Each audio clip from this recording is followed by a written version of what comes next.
As you ventured forth in this town after acquiring a few new companions and a few new stories to tell.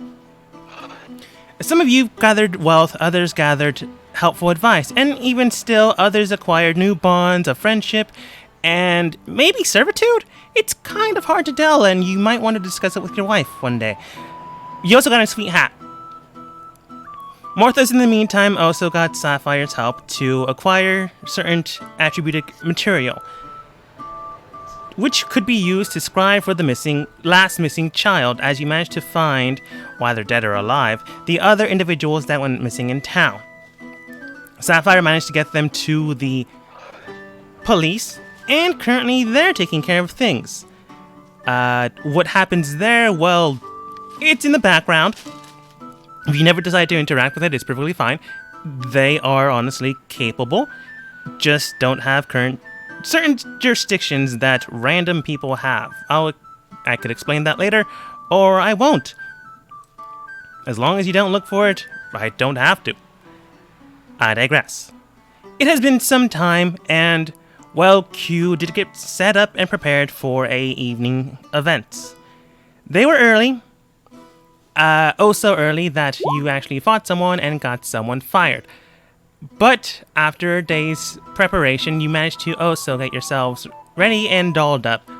Well, as ready as most people would to attend a nice little dance festival / noble handshaking. With all said and done, you managed to take care of most things in this town. You will likely have to hunt someone down later on, but as of now, and as of last session, well, maybe trouble is still brewing, but maybe politically things are still brewing. No one's currently hunting you, at least not yet. We'll see how this party goes. Sapphire then comes back, tells you that the people that you managed to save are taken care of by the police, and then she states, "Alright, beyond that, we still couldn't find the kid from the orphanage, but Morthos did acquire a nice item that you could probably scry with." She was not there when you told people that the kid was no longer in town.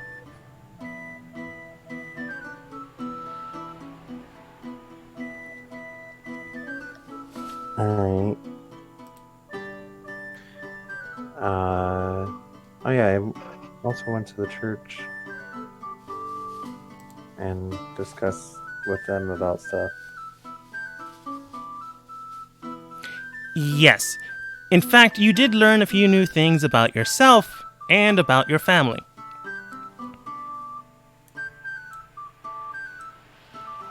There was also a few other things people learned in the background, but I don't know if you want to tell people, or if you remember. It's kind of how life is. Right now. Do we remember? There were hints, clues on what's currently happening. If you want, you can roll history, but I'm not going to give it to you unless you roll. Yes, I know for your characters, it wasn't that long ago, but if you forgot or if your characters wouldn't care. In other words, this is a dogma being an asshole. I got a 6. Fuck off. Ray, you remember that someone told you about the current heir perhaps coming soon when you went to go collect your sphere / scrying implement? Q, I don't think your character would care, or your history suggests the same thing. Morthos, things were mentioned about the individuals that hunted you down and killed your family recently, and ties to them close to the city. Not an organization that is established, but one that has ties to here.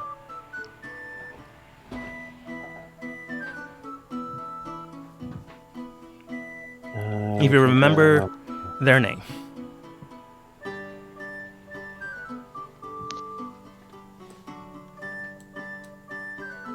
I think I remember. Okay. So, after all said and done, do you tell Sapphire about what's currently happening, or do you just not? It's fine if you don't.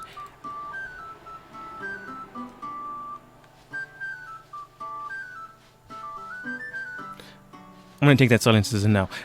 So I'm looking at stuff. You're so impatient tonight. You jerk. What time of day is it? How long until Q's party? like 10 minutes. 15. I'll give you an extra 5. Are we on our way there yet, or? Last session, you did mention you were heading out, but we can like backtrack a little bit if you want to do something. I just want to be on my way over there, Okay. so I'm there on time. Around this time is probably when Zold is coming back from his improvised phone call. Mm-hmm. I'm afraid that I might have to be a little bit late to the party. Sterling as well, actually. We've some things to discuss, me and her. Okay. I doubt anyone will even notice. I'm sure. Let's go to your sister's place. It's private there at least. Sure. You head out.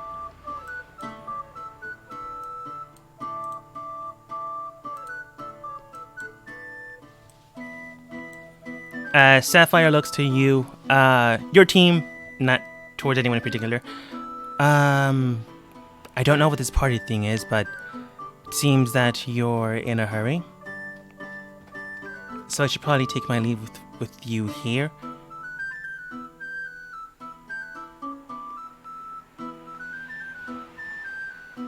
Is what she says, but doesn't leave.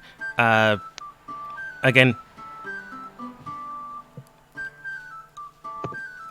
So Ray's gonna head out. Q is probably also gonna follow since it's actually her party.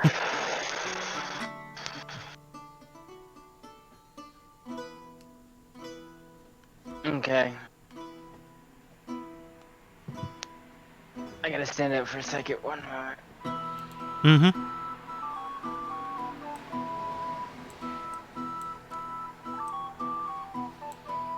And Morthos, what about you? So Zold and Cerulean left. The rest are going to the party. Yes.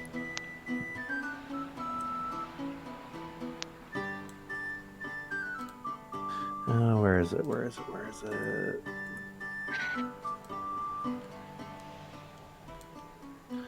I'm going to hand over the small box with the well-crafted wooden dagger in the old picture to Ray.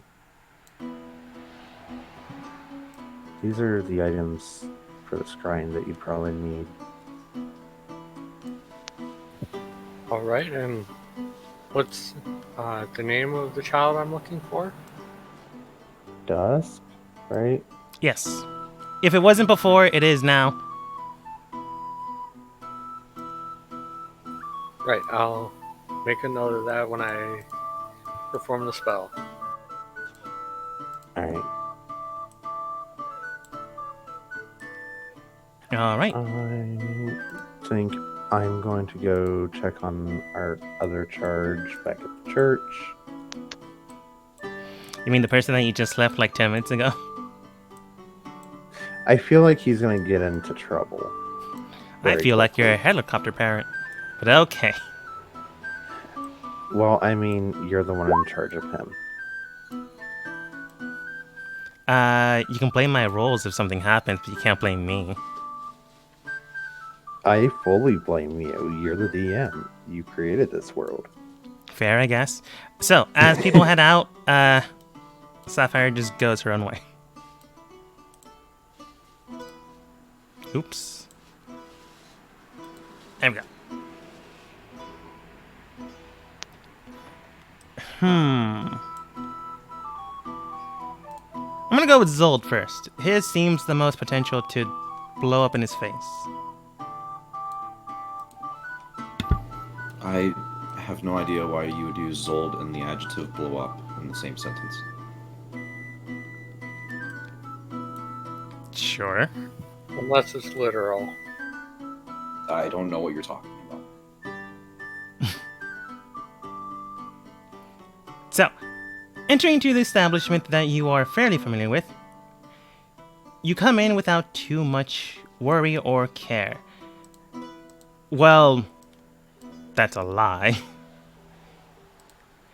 You come in without too much issue, and everyone here is just generally drinking.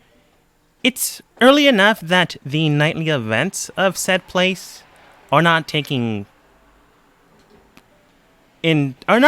action yet. Whatever those things might be. But you are also there that some people are still around. Just simple patrons that are drinking, but no one's actually paying attention to you. They're more distracted on what will happen in like an hour or two.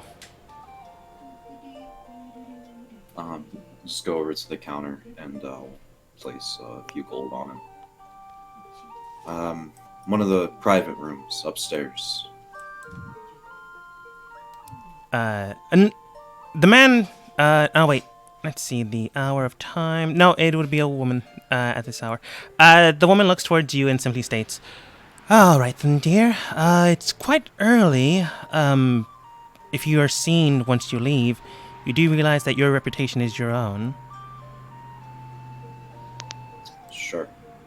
Just need somewhere to talk in privacy, and I understand your rooms. I have a number of enhancements to help with these things. All right. Will your lady friend be joining, or will you select from our own clientele? She'll be joining me, and no one else will. If anyone comes, don't give them a key. Very well. You do know you can do this at a hotel or You know what? Who am I to judge? It's early. You could have waited, but you didn't. Enjoy yourself. She then hands you a key. You can tell this is a magically enchanted key, not just a simple door mechanism. It has the spell lock. Once inscribed into a lock, for 10 seconds, it will keep it shut and closed. Once entrapped again, it will release the spell. More than likely to make sure you have your privacy.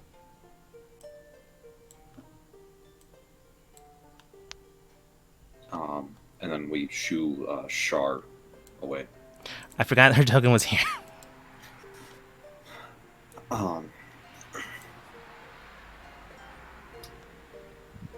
Tatiana, she wants our child. I mean, we haven't conceived yet, but I suppose I could probably find something. You clearly know that's a joke. Well, yeah, you would. Everyone else would not. Cerulean then states, okay, clearly that was not a joke from you. Is everything all right? It's as okay as it can be. You're a little bit more aware than most that I've made and broken a pact with the Summer Lady, or Summer Queen, as it were, twice now.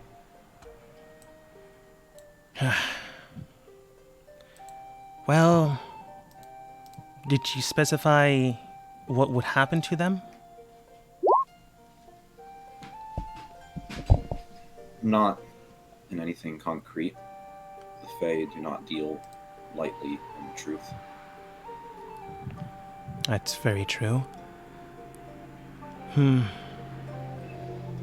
I can't do it. So I'm wanting to hear your opinion. 3 is a special number to the Fae, if I'm not mistaken. The third time for anything has repercussions, as I understand it. That's why you say their name 3 times when you go to summon them. Am I wrong? From what I understand it, this is true. It's more of a connection with whatever you're connecting with. A binding once is an accident, a second time is a fluke, and the third time is by choice. If this is to take place, I would like an actual concrete contract, making sure we have the best options. Otherwise, I would not prefer not to. That being said, did she give an alternative? She's open to suggestions. I put forward my own alternative, and that is myself again, rather than our child. Oh no, that's not gonna happen. I'm not sharing you.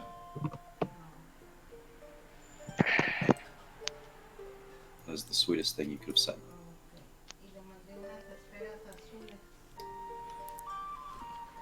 I have no intentions on staying beholden.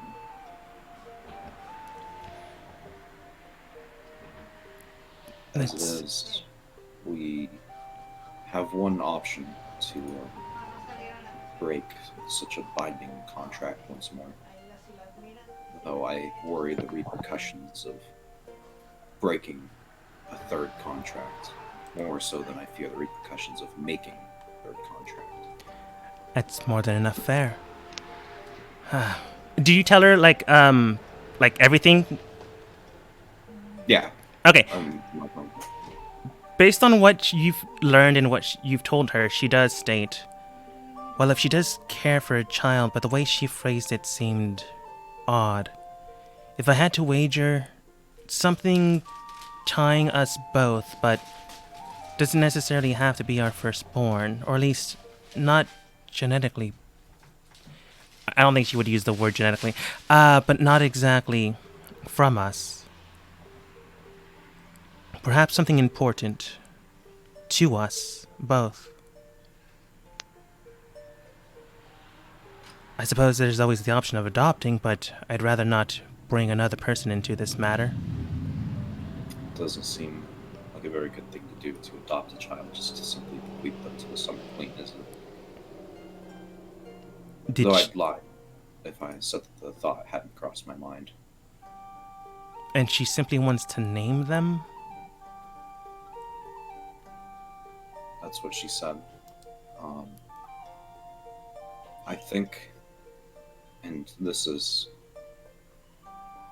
a long shot at best, but I understand, at least from my mother, a little bit how the Fae deal.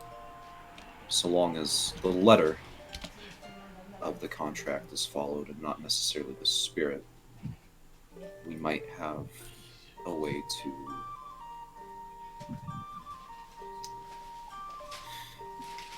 change the contract to be more in our favor, so long as she doesn't realize what is happening. Though she's probably got a lot more experience in this than us. That's more than enough. True and fair. Well, for now she seems to be keeping up her end of the bargain, but she has let strings loose enough that we could still bargain. I would suggest allowing us to use the gift she has provided, but making sure we have an actual piece of paper to work with, rather than simple words. If we have something tangible, we would definitely have options rather than none. And that's why we're here, and I'll gesture to the desk. I think this is not something that we can put off for very long. That's more than likely true. Do you want to roll like some type of insight to one? Yeah, I mean you don't have like roll lawyer, like insight to see what you could probably work with the. Because she gave you the words, you have exact wording. If you phrase it Will you right. repeat the wording for me, just so that because I've actually thought about this all on and off throughout the week. Oh yeah, yeah. I think I have a pretty clever idea, but let's make sure that I didn't fuck up the wording on my end.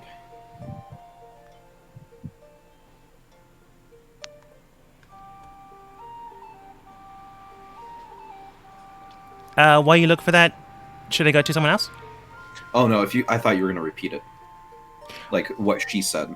Oh, So yeah, yeah, yeah. Okay. my idea is off. Let's see here.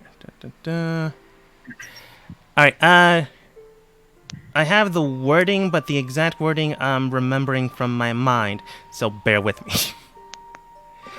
She did state, what I would require and what I want from you would be when you have and find something valuable to you, when you have your first child, whether born or gained, I would like you to give them this name.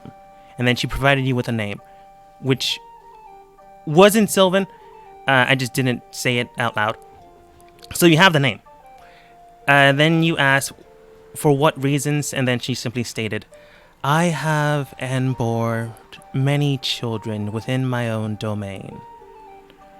I would like one to be able to roam around within their own and be able to leave their own confines. I would rather you discuss things with your wife rather than you make this choice yourself. You are no longer your own.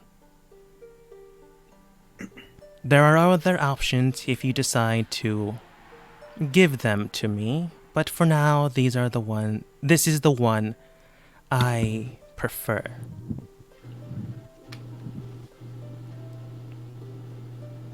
Is the general information she's given you. Okay, so I'm gonna type this up simply so that it's solid. But I will speak it as I finish typing it up, and it's going to be a very simple contract because Zold is not dumb, but to the point. Don't make things complicated. In exchange for the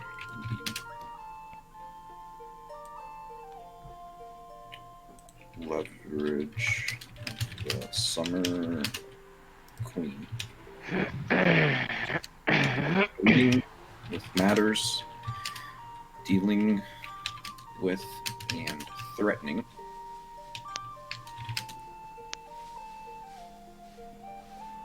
existence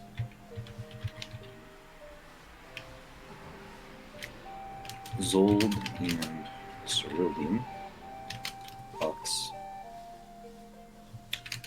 do swear to name their firstborn after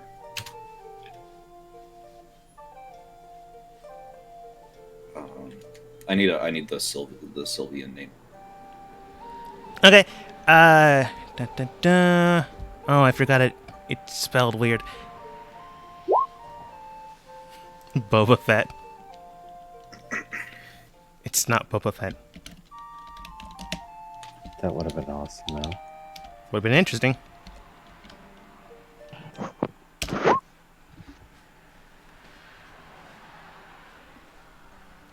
Zion Ulta.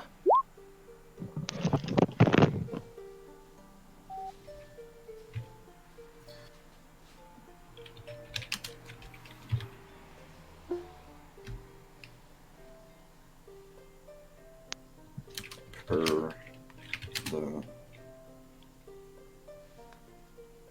Summer Queen's desire.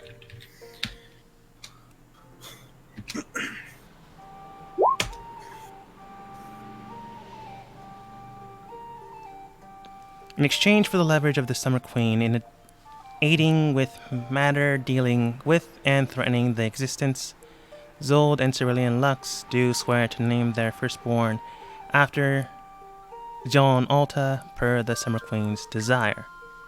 Needs a little grammar help, but the idea is there.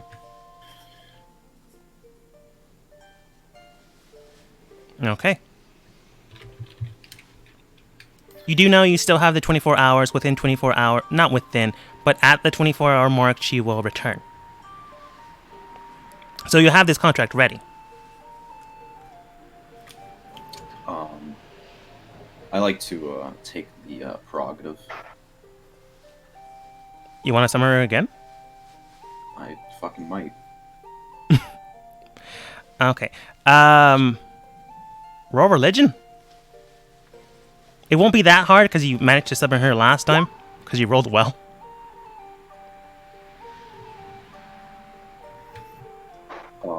Is my loophole clear? Am I not making sense to anyone?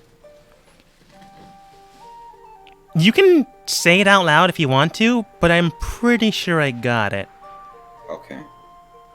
So we're swearing to name them after this person rather than naming them that exactly. And so we just need to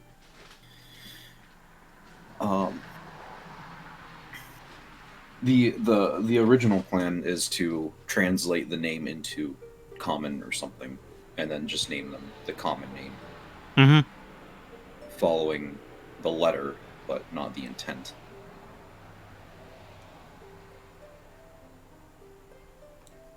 Okay.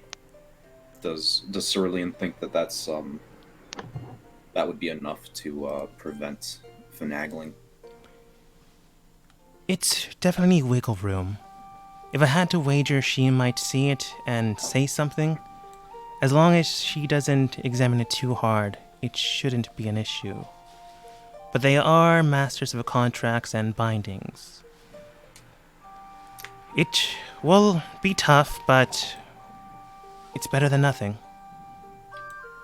I've never broken out of her contracts using her games rather than my own, so I'm hoping she's perhaps a little bit too arrogant to think me clever enough to do something like this. Thinking back when he switched blood. Again, that was definitely more of a Zold play than a Fey court play. Fair. Okay, while you begin the ritual of contract and binding, to summon her here for at least a portion of time, we will come back to you as we go to the church.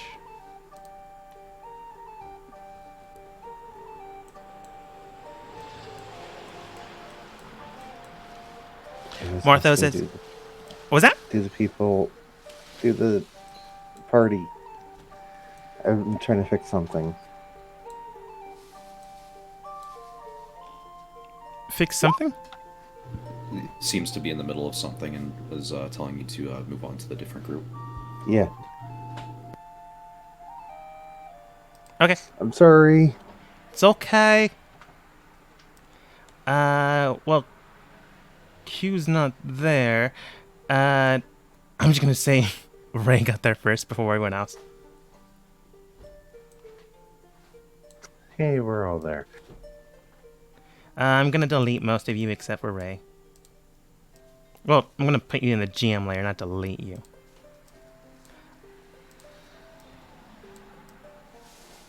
I really need to get rid of that token. So, right. You got there first mainly because you decided to just go to the party, but, you know, like your team does, people come late. You do, however, manage to get there on time. In fact, you get there 5 minutes early. People you've seen before are there, and some look a little more agitated now that the people that, you know, caused the ruckus a couple hours ago have returned, or at least one of them did. The man that you know as Paul just waves at you. I'll wave back. He smiles. And then he just goes back to eating. And then I'll go over to the guard and ask, do you know where I'm supposed to sit? I'm with Lady Bishop, her house mage. This is her banquet hall, and then the commencing of the gala will come soon after. Your seating table will be at the top of the staircase. Gesturing towards the very, very big table at the far end with Tazimar. Do you know which chair? I don't believe they have assigned seating. So long as you don't sit next to the prince and so long as you don't sit to the right of the prince, as that would be the main focus. Alright, thank you. To be specific, the right of the prince would actually be his left. Like, where his attendant is. Okay. Any other seat you can take, it's perfectly fine. And I'll make my way up there. Okay. Making your way up there, you do get, like, death glares from a lot of the group people. The only ones that don't seem to be glaring at you is, like, the two women in the Celeste house. The one human mage with the multiple eye hat thing. Paul, but Paul's just there. This one Fey fiend, maybe Shadowfell demon thing. Not a tiefling. But everyone else just doesn't like you or who you're associated with. Sounds like a them problem. Yeah. But Tazimir looks at you and gestures towards any open seat, which is all of them. Because knowing your party, most of them are going to be arriving late or queue right on time. I'll bow politely.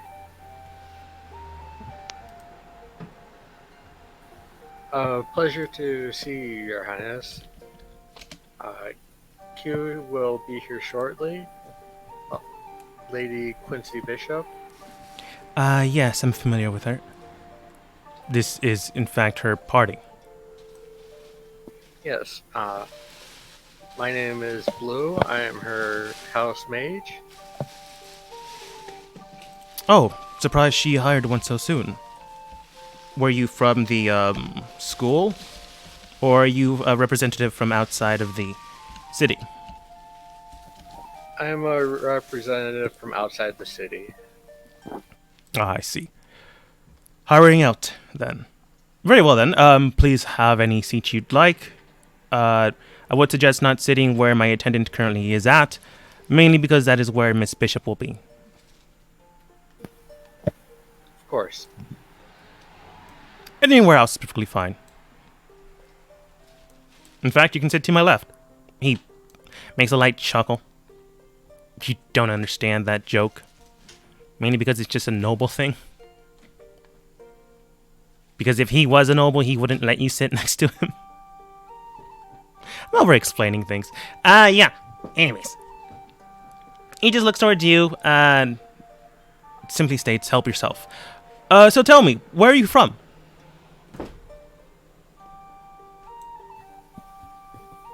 Well, lately I've been in Roanoke.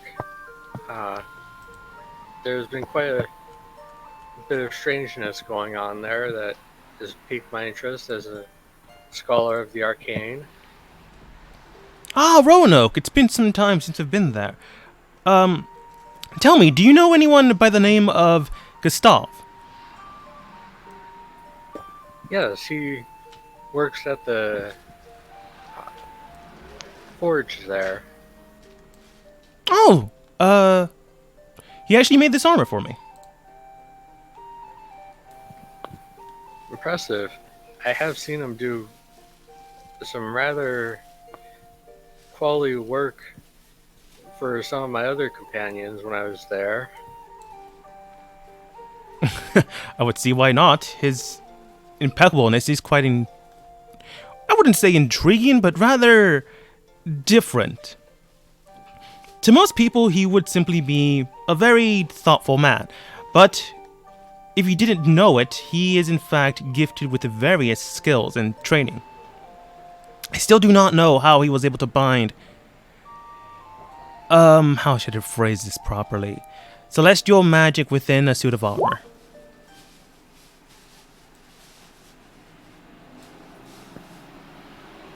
It is even more impressive than what I have seen from him so far. Then I'm sure you, I don't mean to imply anything, don't have the coin to go that far. No, sadly, I do not. Most people don't. I kind of needed to spend a lot in order to maintain composure, if you will. People generally don't like me in the city. I mean, in fact, once my brother comes, I will have to retire my post.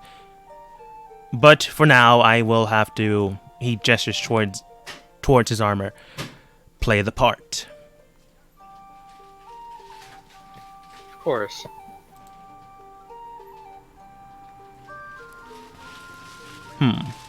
Well, beyond that, I haven't really been to Roanoke for some time. I do know that certain people were gathering there for something, but it wasn't of interest to me, or rather, it wasn't of interest to my family at the time, so I never looked into it. They were supposed to have some sort of tournament there a few months ago. Did that come into fruition? I do not know.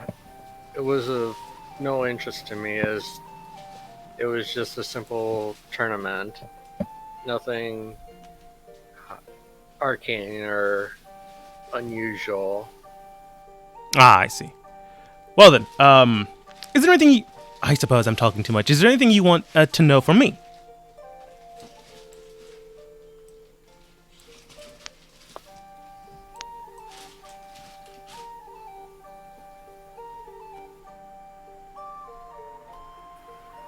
No, nothing comes to mind.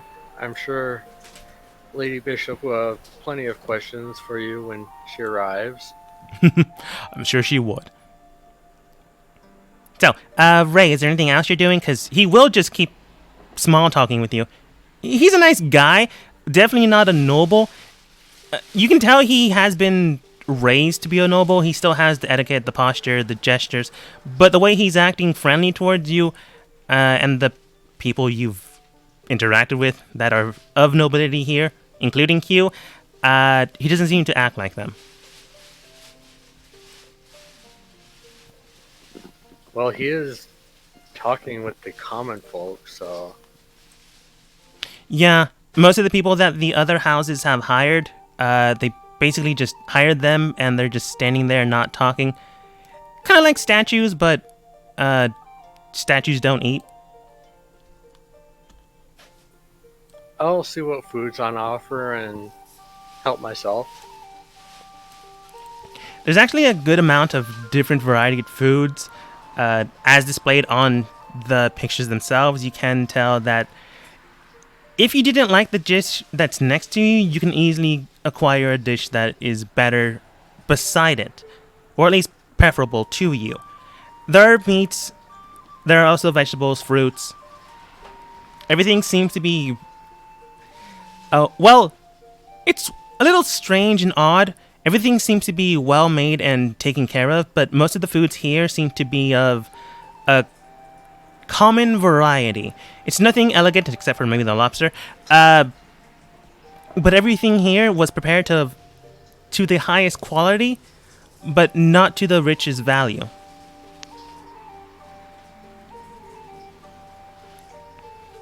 The best way I can describe it is he didn't spend a lot, but he likely spent a lot of prep time.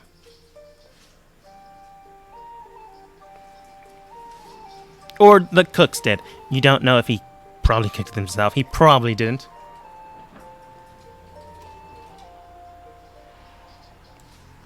But you do. Well, I don't know if you enjoy the food, but you can tell me that if not. Yeah, since it's simple, actual food, probably. Yeah, there's like 3 dishes that are not simple. The rest are things you can find everywhere else. Nothing crazy. Which is weird. But again, he is a weird noble. Alright. Martha, is she back yet? You good to go? I actually need to take a phone call really quick. Going back to Zold then. Okay. I wasn't doing anything inappropriate, I swear.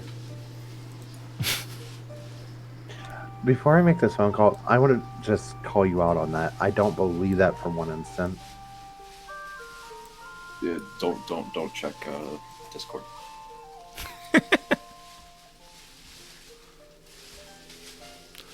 Okay. So, thinking back on things and... Oh man, I accidentally checked Discord. I'm not gonna repeat it.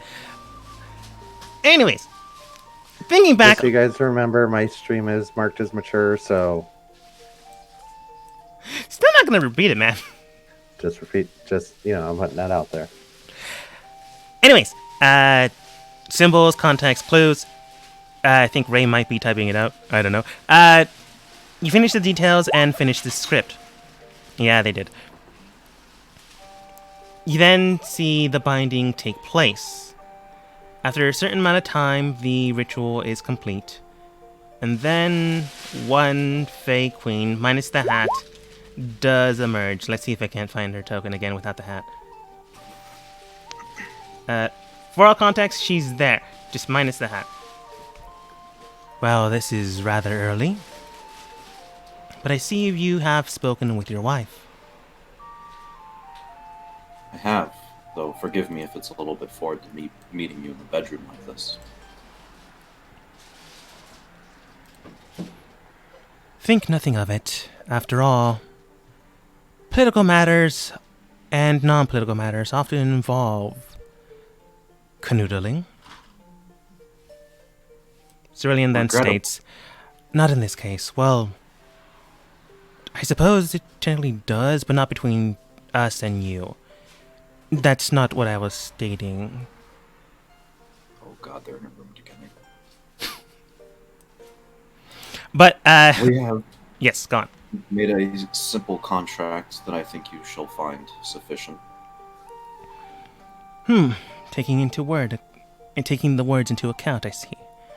Alright, I'm assuming you have the document with you. She steps forwards. I'll produce it. The fixed one, not the one with all the spelling and grammar errors. Okay.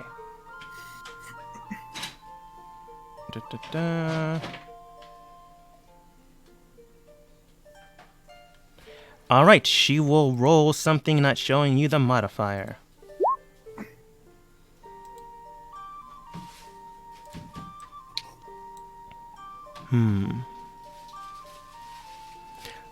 I see you've chosen to take the wording into account. Huh. Alright then, this seems more than fair. In fact, this is more than acceptable.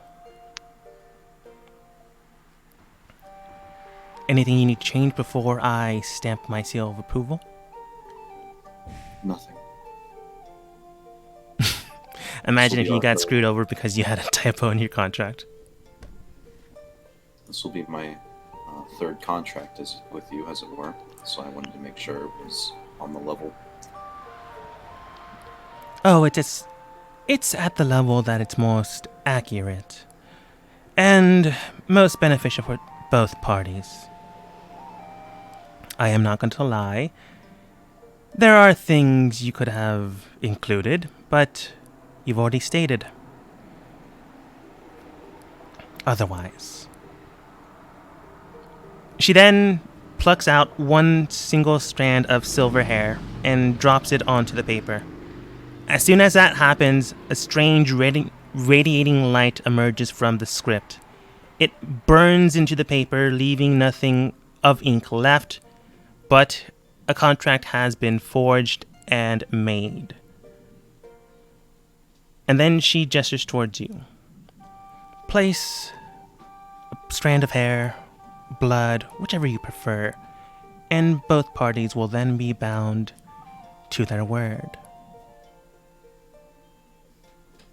I will opt to sign my name as human custom for such deals. That works as well, provided it's your true name. Sold Lux. Was given. Then Cerulean writes down her name. Then the Summer Queen looks at her and then states, "And the other one?" Cerulean looks at her and goes, "I don't know what you mean." "Oh, I suppose you wouldn't. Well, this is the name you've been given. Here. This is more than fair, but I would suggest looking into your own ties and bindings." She then rolls up the piece of paper.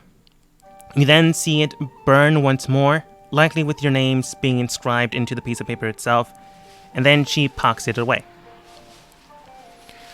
"All right, the deal and contract is sealed. Once you have a child, you will name it after the one I have given you."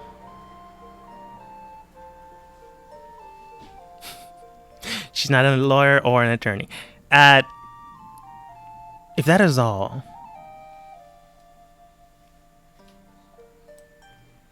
That is. And before you leave, I would like to thank you. I hope that, given our prior relationships, there is no hard feelings in our dealings. she looks towards you and looks towards Cerulean. "There are no hard feelings. In fact, I am surprised things worked out this way. But I am also glad." I'm back, sort of. Welcome, sort of back. The Summer Queen then states towards you, Do take care of both your wives." And she vanishes. Cerulean looks at you. "So I have take it you've married before?" Or the cryptic way she phrased the thing earlier means that she might know more than she told us.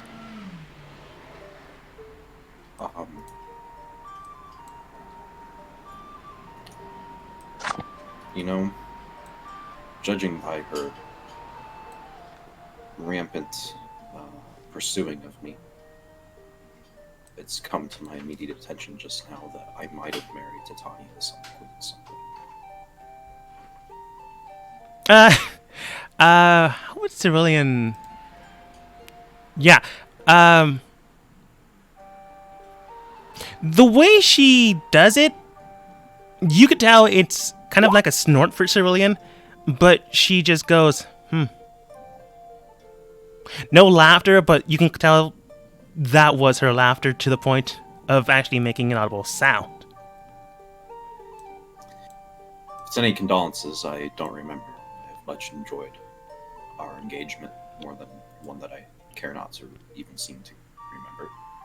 Must have been one hell of a hangover. I don't know if I was drinking. I understand it, I was quite young. Don't think that makes it any better. But should we head out, making sure... should we call her later or Miss Q or just Q? I'm thinking just Q. I'm just wondering if she's already started a fire at her own gala. There is one more matter that I wish to discuss with you, and it's something that just occurred to me briefly after we signed the contract. We wrote in another loophole without realizing it. That being? We simply need to change our names.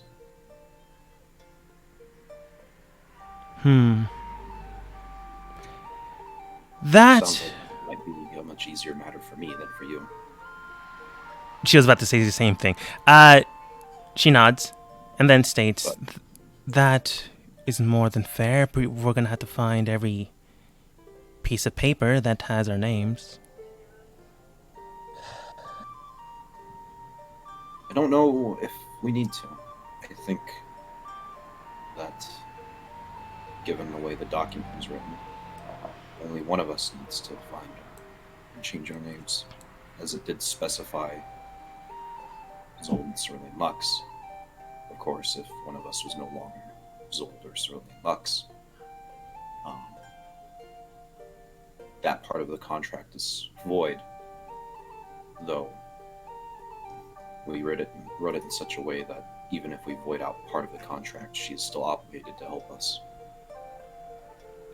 To be honest, I'm pretty sure she was going to help us regardless. She just needs something to balance things out. She's not having our child. Oh no, nothing like that. To be perfectly honest, I'd more than likely... Well, I'm sure you'd help. But we'd likely go into war with the Fae Court before that would happen. And I don't think that Titania, Queen of Summer, is going to pursue war after we break this contract, lest she have to admit that she was outwitted by a couple of mortals, and her ex-husband, presumably. She makes her snorting sound. Again, it's just oof, or something similar. But she then states, "That's more than likely true. But should we head out, I do believe Q might be setting fires before anything starts." Yes, we'll get with Raishiana, see if she can't translate that name, and then I'll pursue some legal matters to ensure that my name is legally changed. I do believe Phil might have magical lawyers. You can tell that's her way of joking. Maybe. That one was kind of hard to tell, actually. I'll just embrace her. Just a nice hug. All right. Coming down back to the brothel, first floor. The bartender just looks at you. You hand over the key. "Oh, that was quite short." Oh wait, it's the woman again. "Oh, that was quite short. Did you at least enjoy yourself?" We had a lovely summer's evening.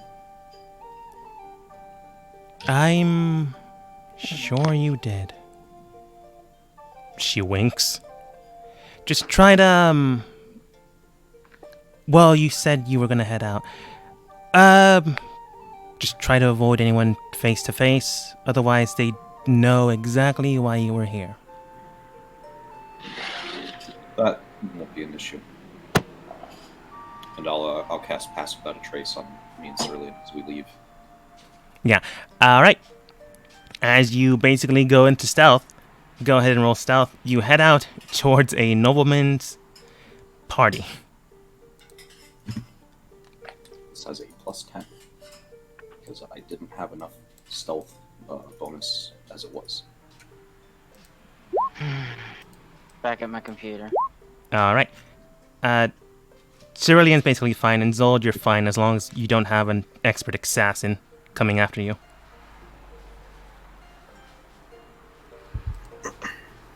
Which you might. Did I miss anything? Ray got here earlier than you.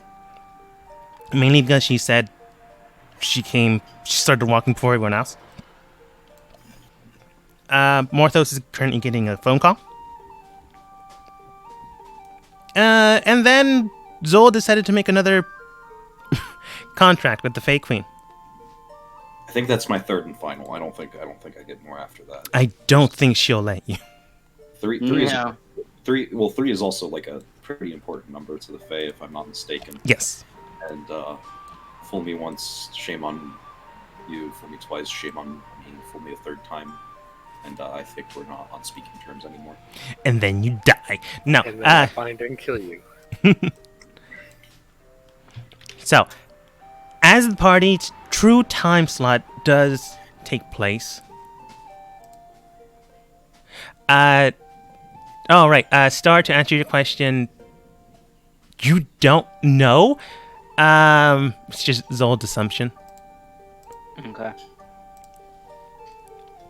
But anyways, as you enter into the actual time and striking hour, you do hear bells chime within the distance.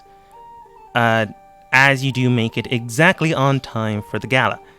Currently, you're all at eating area. Other people have arrived, and Ray's already there. As soon as you enter, you then hear the chorus of guards stand, salute, bow, and one of them does state, "We welcome Lady Quincy Bishop and her escort." You do see, like, half of the nobles bow, clap, or do nothing. Mainly, not the Fae Court, sorry. Still thinking about Zold's potential problem. The Fae House, politely claps, but you can tell they don't like you right now. The Drow do nothing. The humans stand and bow, but you can clearly tell they're just doing it for formality's sake. The Celestial House does polite golf claps. The ones that stand up and bow are these two specifically. The ones with the crowns? The ones with the crowns. Okay. Do I know them? No, you don't socialize with people. Well, with nobles. Wondering, I was just... You would know their names, but you wouldn't know them personally. Okay. I'll just give you their names then. I mean, in case you want to speak with them, or just know who they are.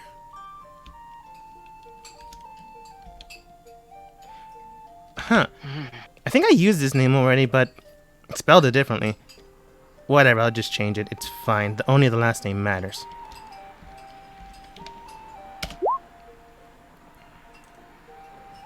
The one with blue hair is Yolta. The one with golden locks is Wen. Actually, now that I think about it, I might have also used Wen. Doesn't matter. But the smaller houses, the nobles there and their guards clap, bow, and do everything else. Paul just waves at you. Like, he's well dressed, definitely taking care of himself. But he's clearly not a noble, as he's just waving like if he's communicating with a friend. I'm going to nod and smile at him, and he's gonna get sudden cold chills. He looks behind him at the drow that's behind him. They have a small discussion. Turn to Zen and is like, wanna talk to the drow now?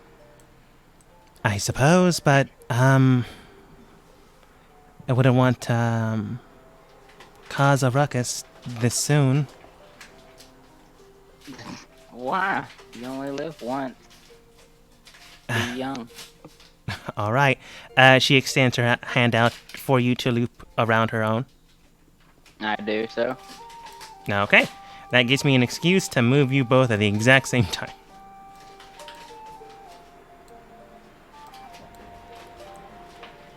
So, to other noblemen, it clearly shows that you're paying favor to the Drow house. To the people that are actually knowledgeable, this is clearly not the case.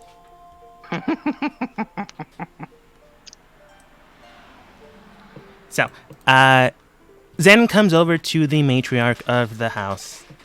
The woman, Zen would have given you her name, that's fine. The woman, Rialt, looks towards you. Well now, Miss Bishop, it is certainly a surprise you've come over, but it's not an unwelcome one. Greetings, matriarch. Do what? Do I owe the favor?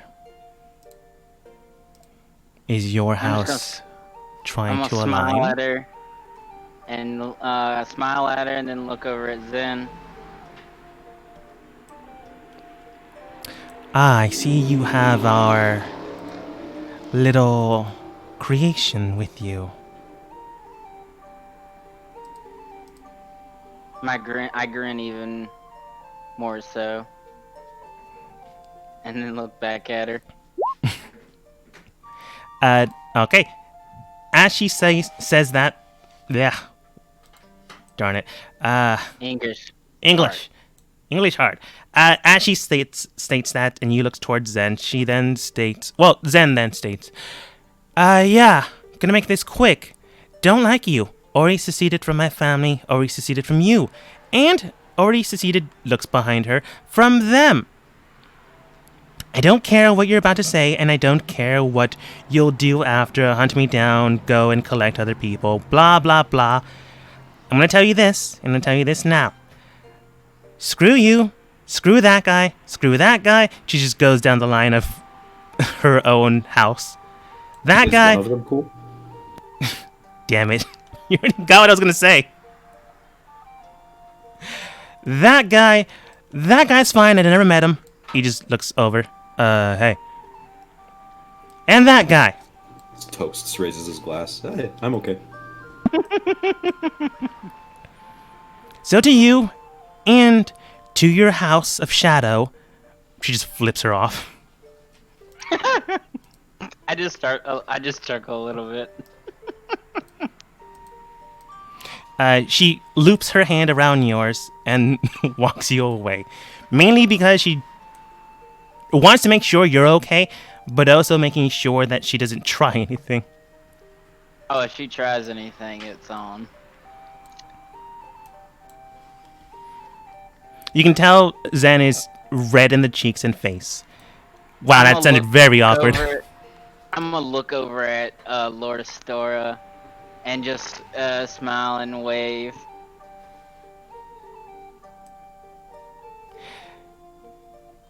Okay. And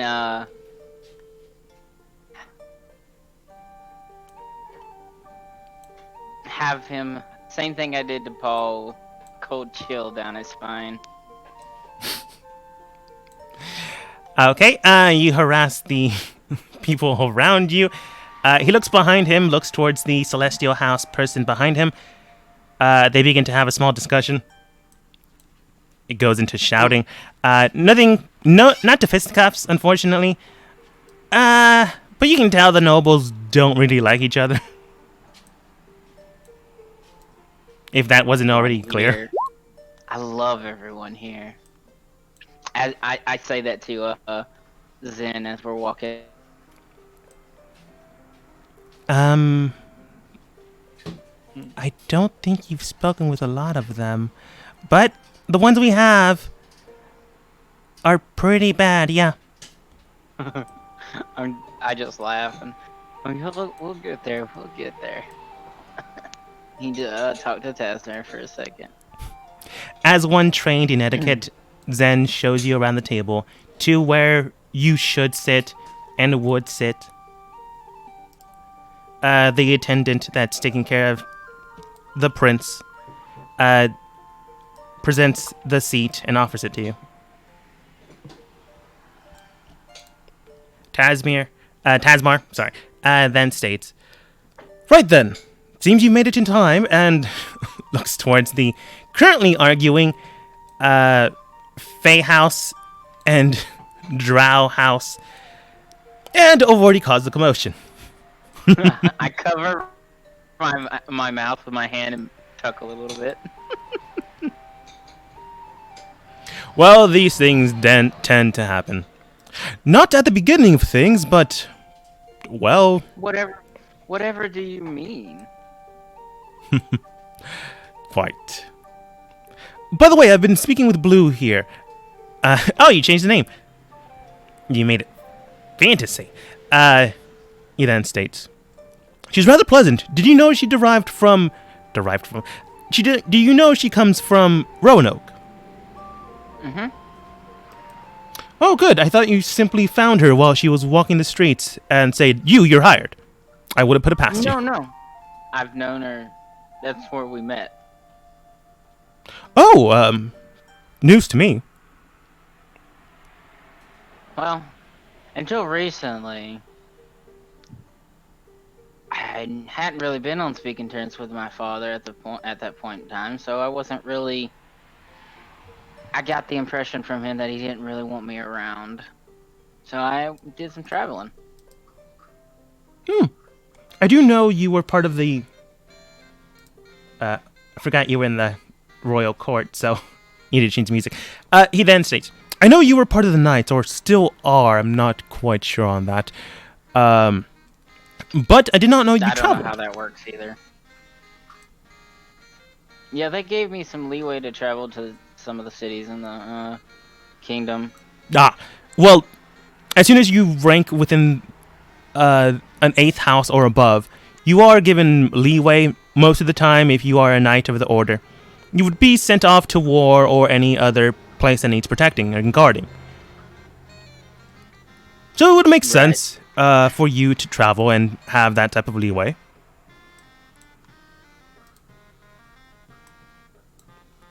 So tell me now, since you've been traveling, is there anyone else you've found? Me personally, I haven't traveled that often. The only time I've ever traveled is from my former home to this place.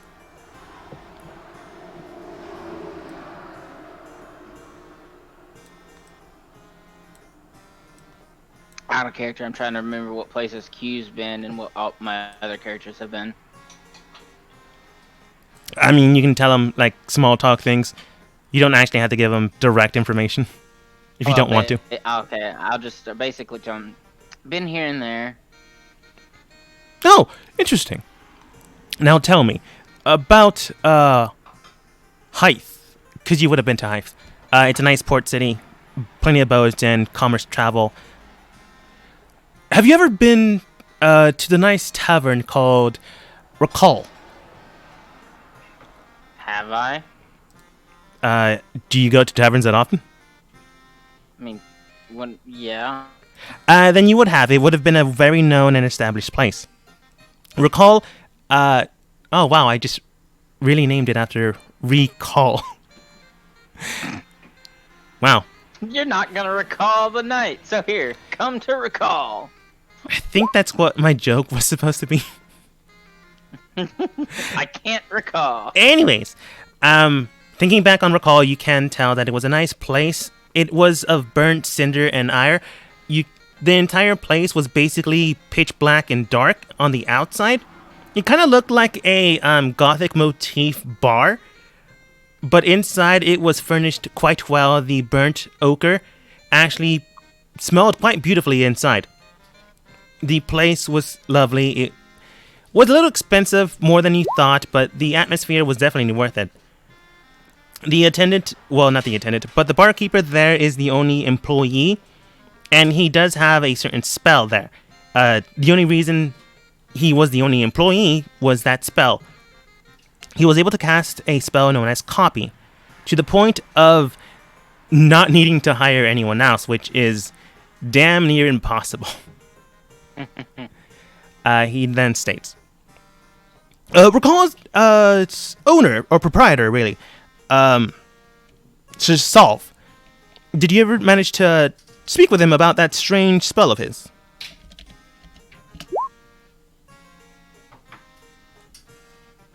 Okay. Well, you fix that. Right. Blue, is there anything you're doing? Listening to their conversation since it's about magic now. That's fair.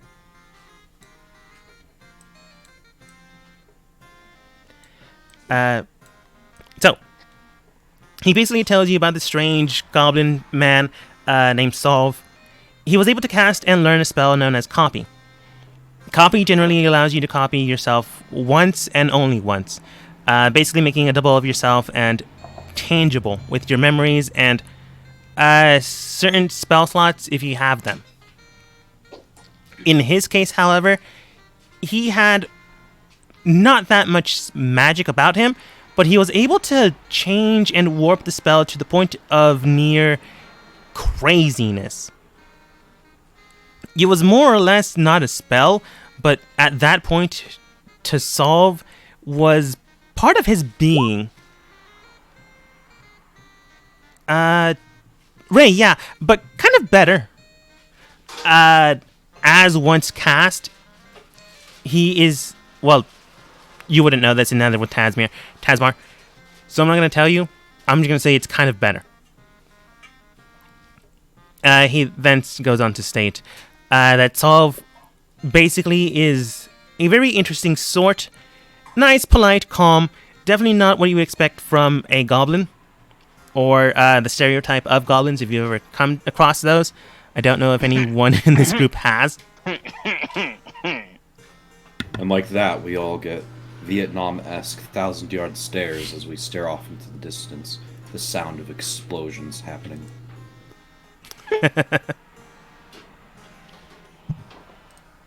Yeah. But that's the problem. We can't say explosions, because then we all just think of Sold. It's just maniacal, annoying laughter. And fire. And the sound of chickens being eaten whole. Right. Well, you never once saw him eat the chicken. He just had the chicken. I know what I said. I said what I meant. You cannot. I literally will refuse to believe any other explanation. This man's walking around, freshly laid eggs, just popping them in his mouth.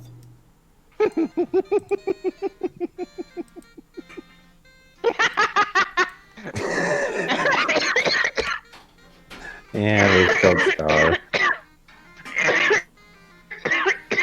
Yeah. I killed him. It was me. But yeah, you could have met him.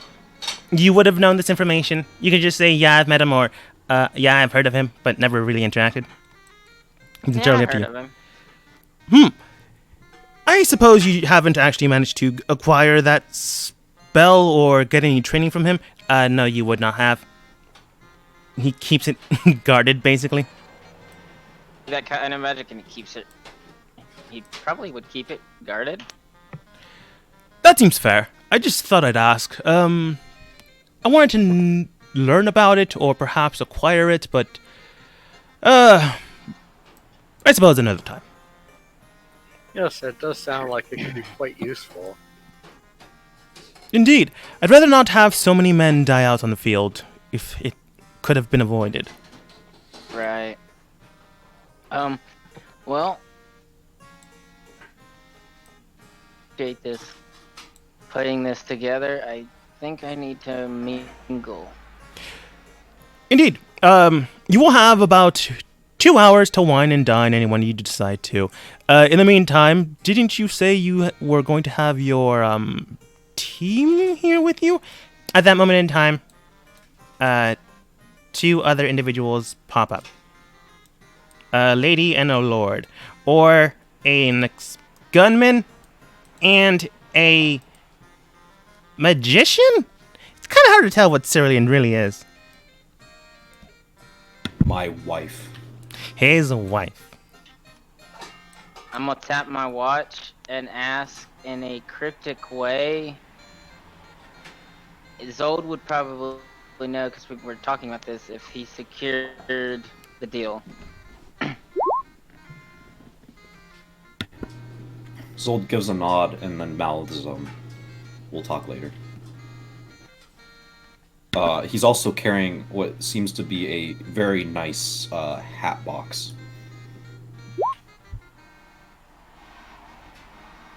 You kind of get a question mark look, a puzzled look. Just shakes his head. Alright. Those 2 head forwards. As maybe we go to Morthos now? I'm good now. Okay. That's why I was having you send me to the church. I had a phone call. Oh. I thought you cared for the child, but I guess I was wrong. I mean, Ring, I ring, do. ring. It's Jesus. I want to stab him. I mean, people stabbed him like 2,000 years ago, give or take. With like, I think they stabbed him I'm twice, maybe 3 times. I'm gonna stab you. You're banned from jokes for the rest of the night. So no. Well, Just then, like banned from living. God damn it! Didn't stop him either, though. And then they're like, "Hey, Jesus, your homeboy Lazarus, we banned him from living too." And he's like, "Nah, fam." I got you. About to walk away from my computer. So, Morthos contemplating. I was about to say Jesus, but didn't mean to. As Morthos contemplates what he's exactly about to do, he opens his doors, and a blonde woman he is aware of and knows, just right there. Oh, can I help you? Currently, you are still disguised as No, I'm not. Currently, you are not disguised as a farm boy. Oh wait, then she would know who you are. Oh, hey, Morthos. Hi. I'm here to- You know you're not check disguised, on- right? Oh, I don't care at this point. They know. That seems fair. So, I'm here to check on the little boy. that I left. all right. I don't think there's anyone here right now. We can ask the bishop, but I don't know. He's currently taking care of someone right now.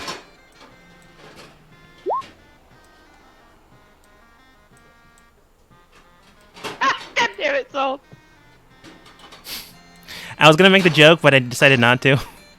I was too. Get right here and just kind of knock on the door. Dawn inside does state, yeah, not hungry right now, Yule. Still tired. Is the door locked? Do you currently? check it? Yeah. It's not locked. Just open it and be like, I'm not Yule. Oh, didn't you say you were gonna find my friend? Did you find him? Unfortunately, other things have cropped up that we have to deal with first, but we have it, and I believe the scrying spell is going to be done tomorrow.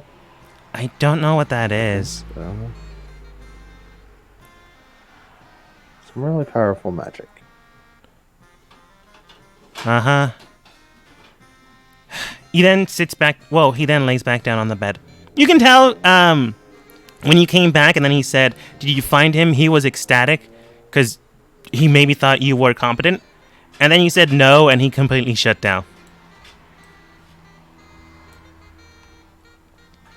He's still there. He's fine. You might have just broken his spirit. Accidentally.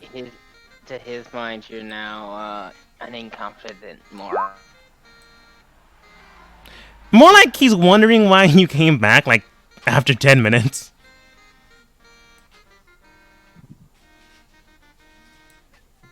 I just have a feeling this child is going to cause mayhem. He might. But right now, the three are currently just waiting for you.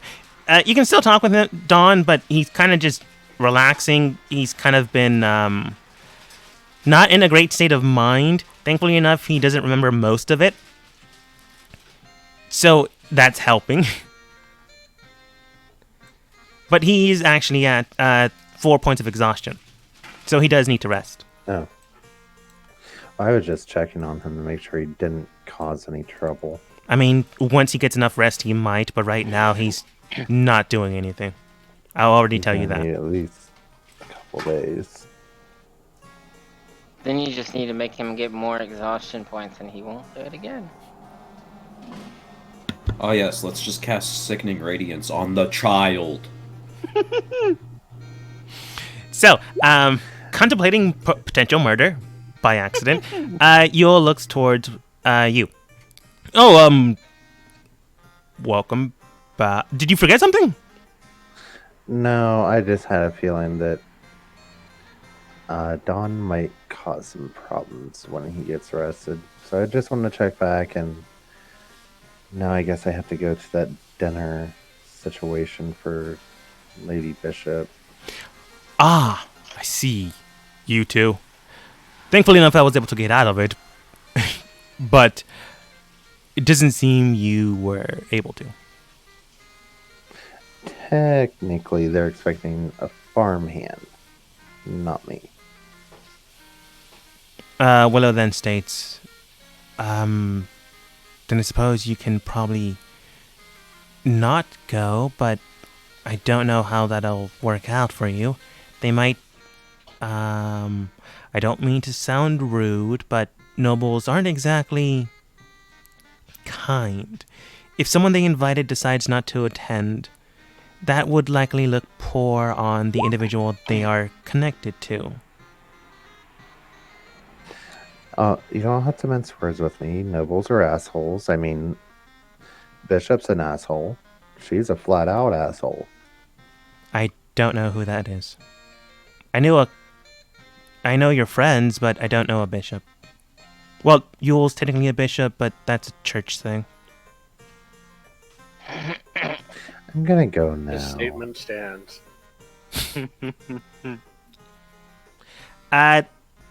The woman who I don't think you remember her name because you only met her once. Goes, do you mind if I walk you out? I'm kind of heading the same way. She's the girl with the true sight. She's Yeah. the girl with the defective true sight, which is why she's currently working for the church.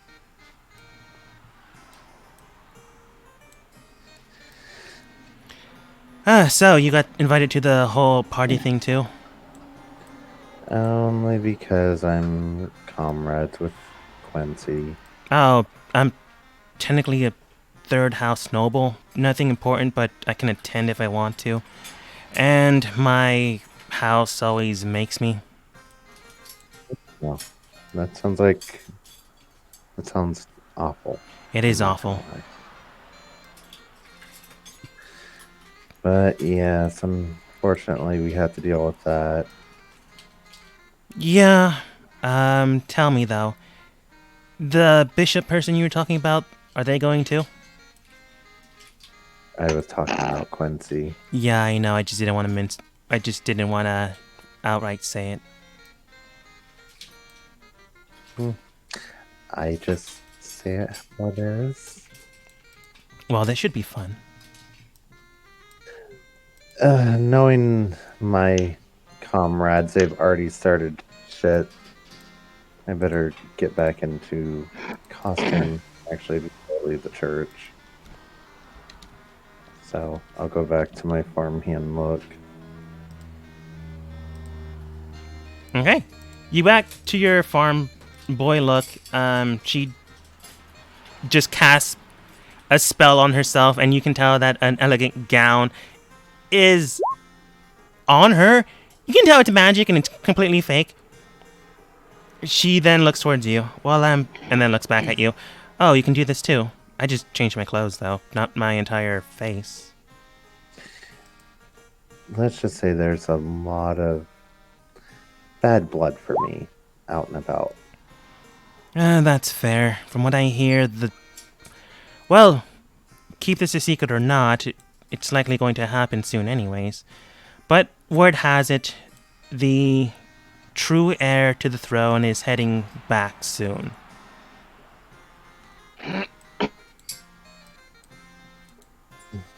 Yeah, this is going to get interesting. Yeah. Shall we? Like a lady to a lord, she does gesture her hand out. I will, go with her to the thing. Okay. Dinner. Whatever you want to call Yeah. this. You take her hand and she goes, "Oh, I thought you were going to just shake it. That works too." Gotta be a proper gentleman. She actually snorts.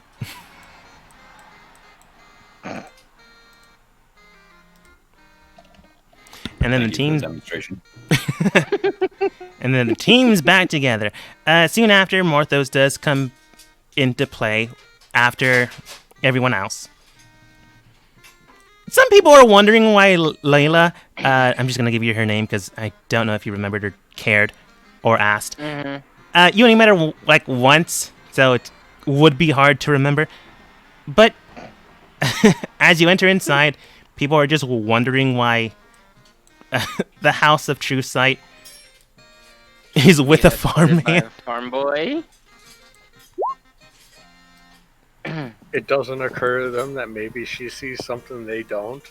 God damn it with the jokes tonight. Oh my gosh. She escorts you to the top, bows politely. To make a show of it, she also then just kisses your hand as a noble would to a higher noble, and then just walks back down to the lower houses. And yet another person starts bullshit. Q just watches and chuckles.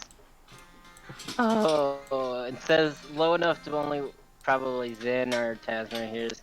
Tonight's gonna be fun. So, you can smoosh, talk with anyone if you'd like. You can go as a team, separately. I prefer as a team so people can interact. Well, I have to do one last thing by myself and my wife. Okay, that could be later tonight or right now. It's entirely up to you. Depends if you want an audience. It shouldn't take too long. Okay. It's not what I was going for, but okay. The emotion towards the hat and a kind of like inquisitive look. Zold kind of nods and gestures for you to come along. All right. And I kind of motion for towards it.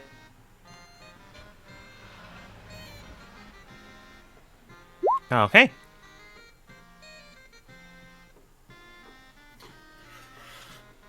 Hunt. Or Zold, sorry. Yeah. Did Zold blow up? No. I don't see his token anymore. He moved. Oh, you moved. Sir Astora, I apologize for the commotion that we made earlier today, and wish to bequeath you this as a token of my sincere apology.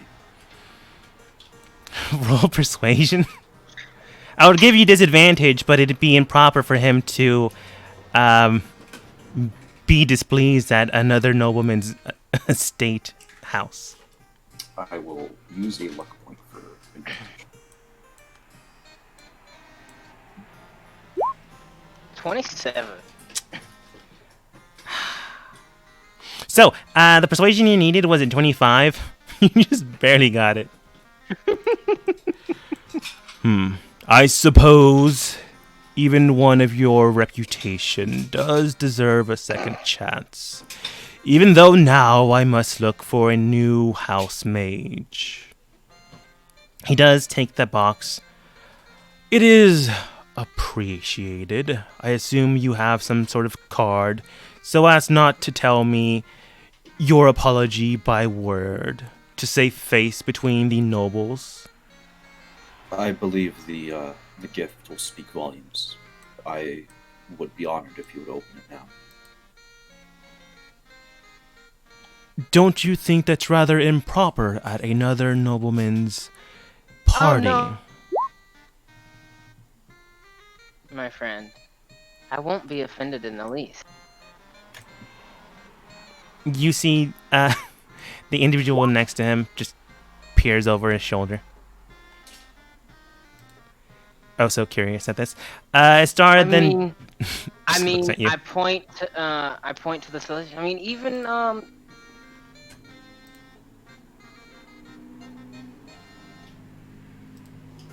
Hello. Hello. The person behind that's peeking over is female, right? Yes. Even she's interested to see what you got. So by all means. I feel like you just threw that person under the bus. Dick. It's her fault for appearing interested. Exactly. Yeah, kind of. I used every pawn that is available. Also, Huntsman, he's not that high up. He's in a pecking order, but he's not that high up.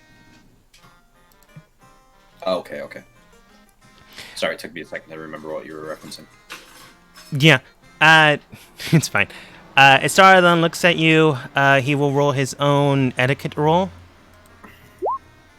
Damn it! Can't roll well with him. That's So him. does that mean he opens it? Yes.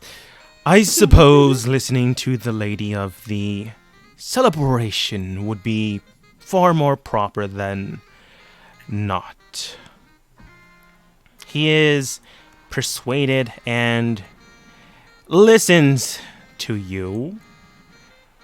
He then opens the box without too much of an issue. Luckily enough, ribbon is not difficult to open. Well, Zold really doesn't ribbon the box that well. Cerulean tries to help but doesn't get a chance to. So Zen eventually fixes the ribbon you guys had.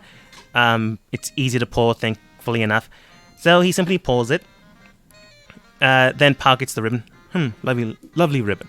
Hands it over to his attendant to the left of him. Then begins to open the box. As he opens the lid, he pauses. He closes it. And then you see his eyes. Well, elven eyes are strange. They don't really seem to have a standard pupil, but as soon as you see his eyes, they begin to dilate and then go pitch black and then go straight green. Even greener than his own emerald eyes show. Something is happening. Something within his mindscape. You are not privy to that. But something is definitely going on. Do you wait until that stops? Yes. Yes. Okay. 10 minutes later, after just staring at this guy, the eyes go shift into black, and then back to his own emerald eyes. Everything all right there, Lord Astora? He looks towards you more pissed off than ever, if that was possible, and then states, "What exactly do you need?" Gritting those words through his teeth. We'll be in contact. Please, enjoy the party. You too.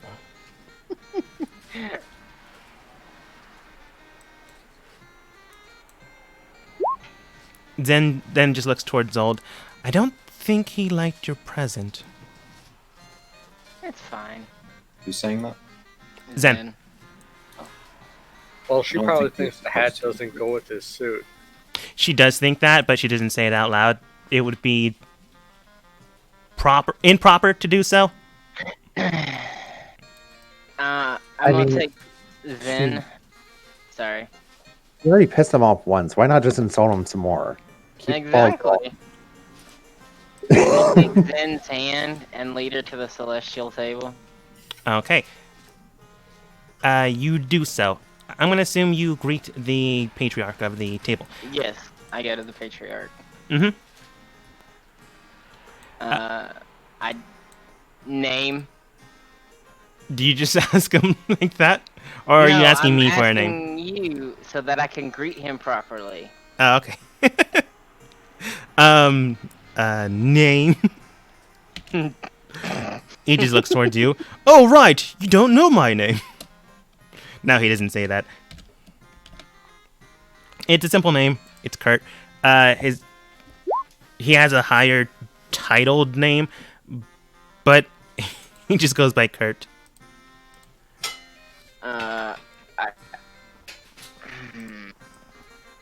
I'm going to kind of. Okay, this is kind of awkward. He has a higher title, but he doesn't go by that title. No, mainly because no one else could pronounce it or it takes too long. You know the Celestial House is elegant, kind, and fearsome.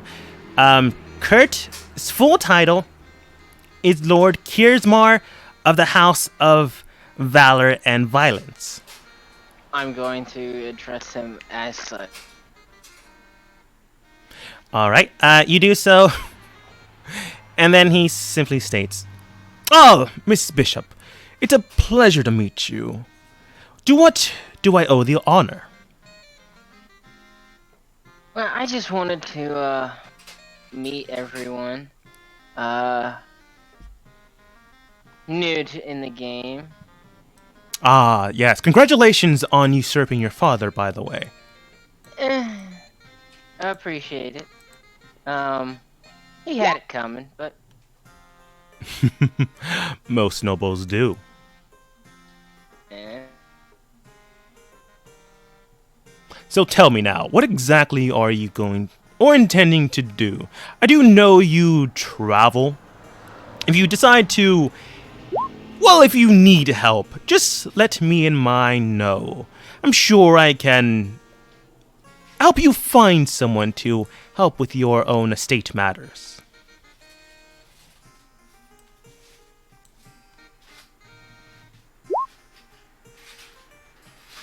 And while they're discussing politics, Zold, let's take 5, mainly because I have to go get my cat his medicine. I totally did not hear anything he said after. Yeah. Okay, well, I have to go get my cat medicine, so be back in 5. Does anyone mind recapping what Kurt said? Because from there you go. Actually, I'll be right back. Okay. He basically just greeted you in turn, rather okay. respectfully. He kind of said that basically every noble kind of deserves to be overthrown, implying that everyone's corrupt. And that's about the most interesting thing he said. Okay. I couldn't remember because my internet wigged out. It locked up, and then a dogma said there at the end, and then said he was going to do his cat.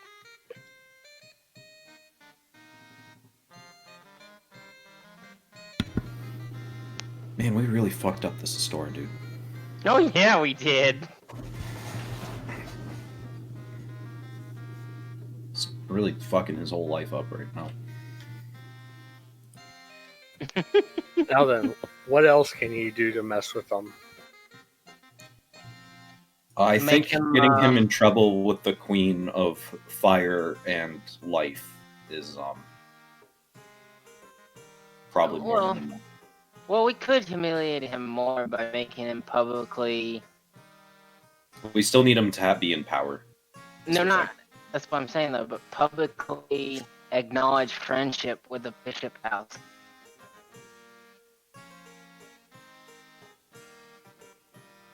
I don't know if we want that because we kind of need him. We want the people that he's in league with to not suspect. That Right. He's True.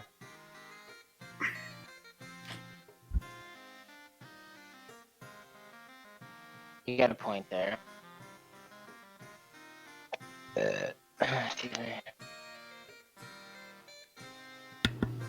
Also, by the way, I'm a fucking genius. That contract had 2 loopholes, and it's basically guaranteeing that Titania has to always help when the existence is threatened. When the what is threatened? Existence. Oh. Like, period. There's not, like, an actual, like, stipulation that ends on. Your existence or everyone's existence? Existence, period. The contract did not specify. I'm confused then. I don't understand. I pulled the wool over the Summer Queen's eyes. Yeah, I'm trying to understand.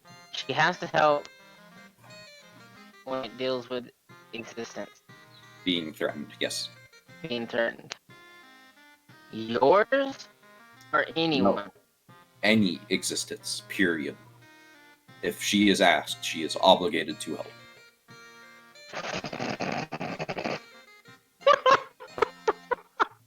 Holy fuck, man! fucking genius.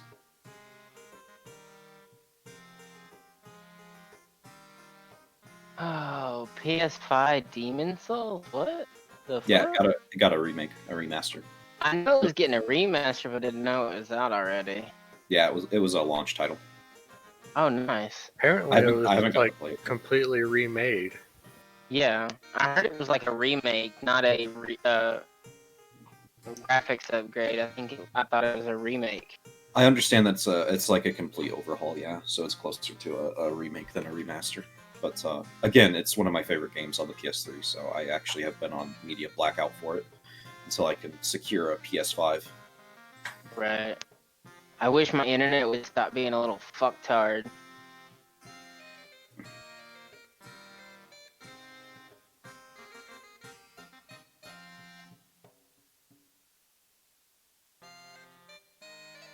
Like, I have the speed and everything, like crazy, but it's not like shit's not wanting to work, and I keep getting disconnected.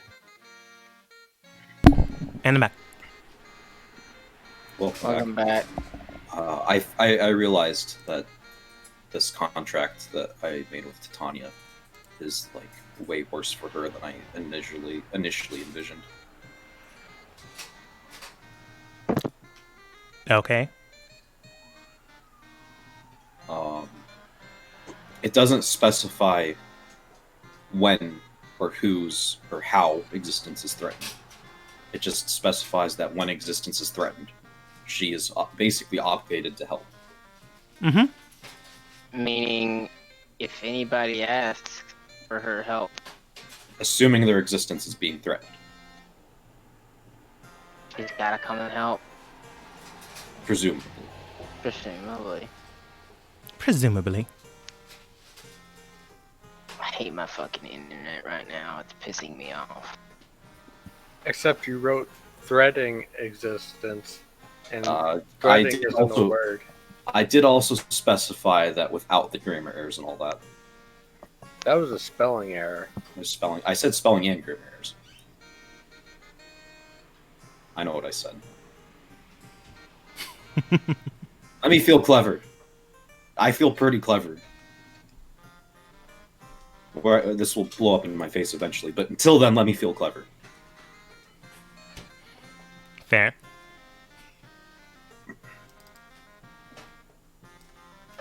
Is everyone back, by the way? Or is you guys still good? Akios is AFK still. Okay, once he's done playing that game, I'm sure he'll be back.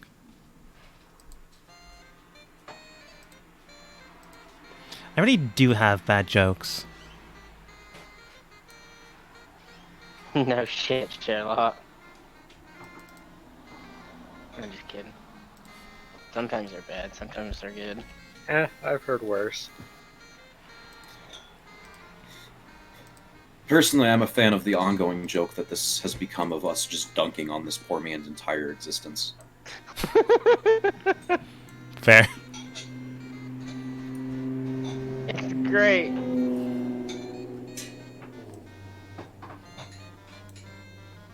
He like slightly inconvenienced us, and then was playing for the wrong team. We have very much so ruined his entire life. Oh yeah. Several times over now.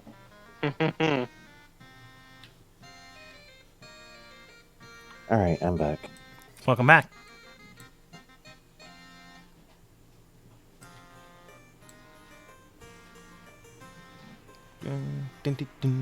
Okay.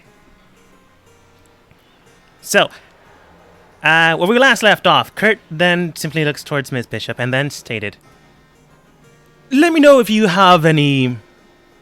if I should help you find someone that could help you with your estate." What would you have in mind? I have a few people I can get into contact with that could help you out. They would need to look for your ledgers and make sure everything's up to code. But I'm sure we can find someone that would be most beneficial to you. Yeah, he's clearly playing the political game. If anything, he's Two Looking things. to find information about me, Yes. my house. Looking to find Use any this information to on you, any dirt, any connecting ties that he might have already with you, and your father, former father, kind of. Did you blow him up? I forget how that happened. He was shot to death by Zold. Yeah, that's true.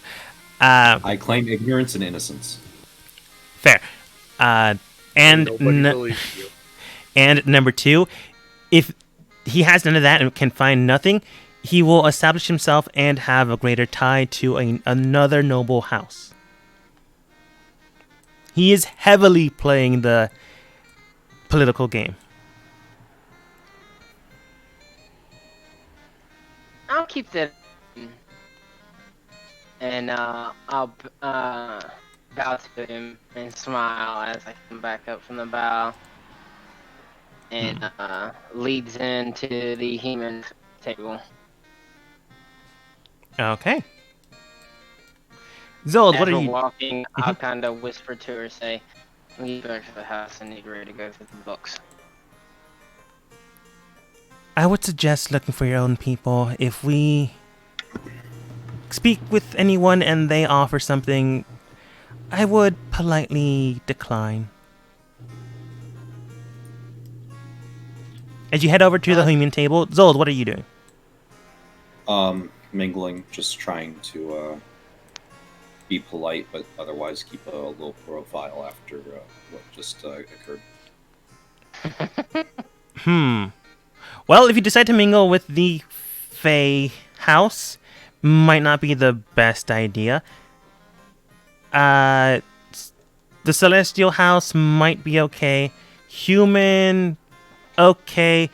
Drow, for some reason, are just death giving strange looks at Q and Zen. That might not work out for you. Or the other tables might be okay. Would I be out of line, or if I wouldn't know this because I'm not exactly a nobleborn, would I be out of line to join the acting king, as it were? No, mainly because you are part of Q's home or estate, which would basically the party is for her, so she and her company would be. Well, it would be proper for them to be there. Okay, I'll join them at that table. Okay. Ray, what are you doing? Are those books up on the tables up there? Yes. You can tell that someone was looking at them, observing them, opening them, reading them before likely all of this happened, and they just forgot to put them away. I'll go take a look at them then. It's books. What do you expect? Some of them are etiquette books. You probably ignore those. Oh yeah. Some of them are historical books indicating some of them as well the history of certain houses and how contracts, how to interact with them, blah, blah, blah. Political things, you probably ignore those too. Up to you.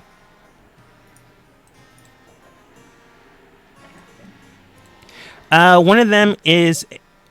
It's a strange title. It's not open, but it's been there. It has been combed through before this. This is one of the books that is currently closed, likely due to the fact that they didn't need to read it right now.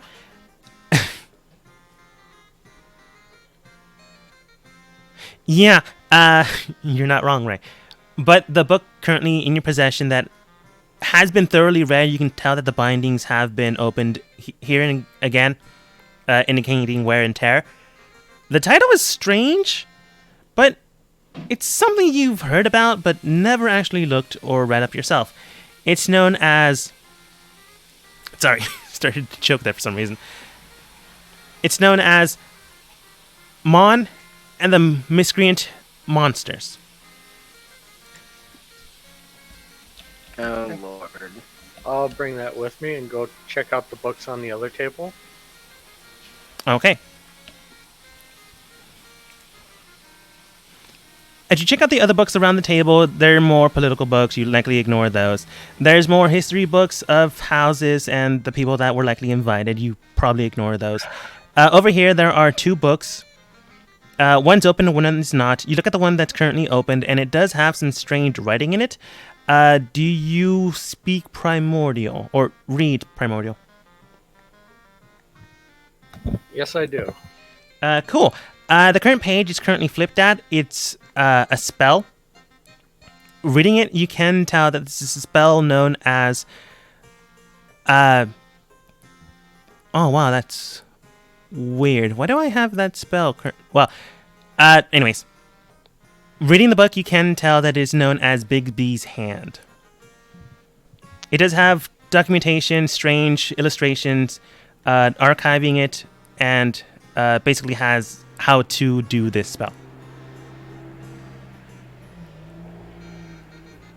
Do you, like, flip through it? Yeah, I'll take a look at it and see what else is in it. All right. Flipping through it, you can tell that it has... it has clearly a style and a motif to it. Soon as you read the cover, it's apparent that this book is titled Bigsby's Spells of Handful Helpful Suggestions.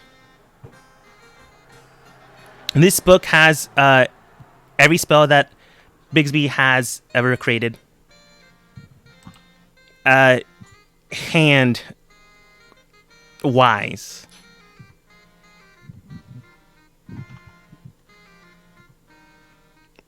This includes 3rd edition, 4th edition, 2nd edition, and 1st edition spells.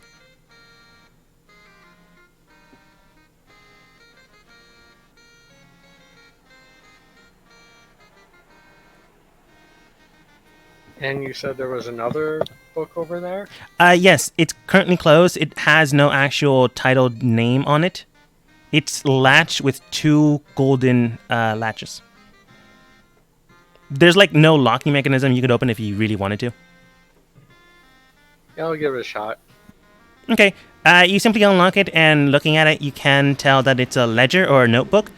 It does have actual connotations, but it also has some strange little notes that, unless you're the reader, you probably can't tell. But you flip over to one of the opening bindings,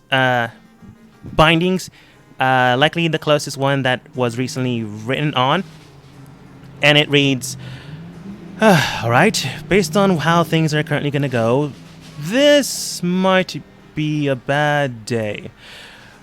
Should be interesting, but besides that, we really need to make sure that security's tight. Recently, there was an attack on...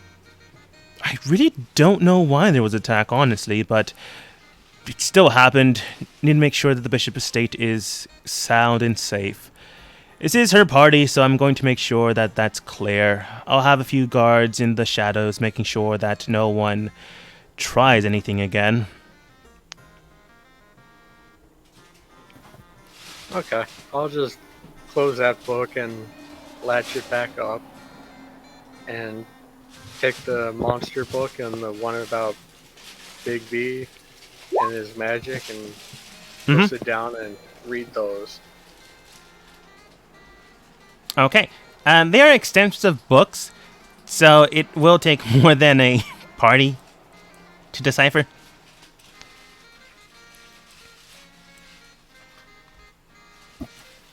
Well, I'll get started anyway. That's fair. Morthos, what are you doing? Oh, I'm just kind of wandering. Okay. While you're wandering about, you can tell that you're getting death glares from the elf and the drow for some reason. You could probably guess or figure out how or why.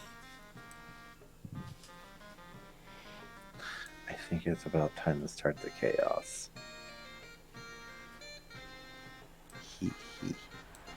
Now, I'm actually gonna just get Peep out and, you know, kind of talk to him and stuff while I'm walking.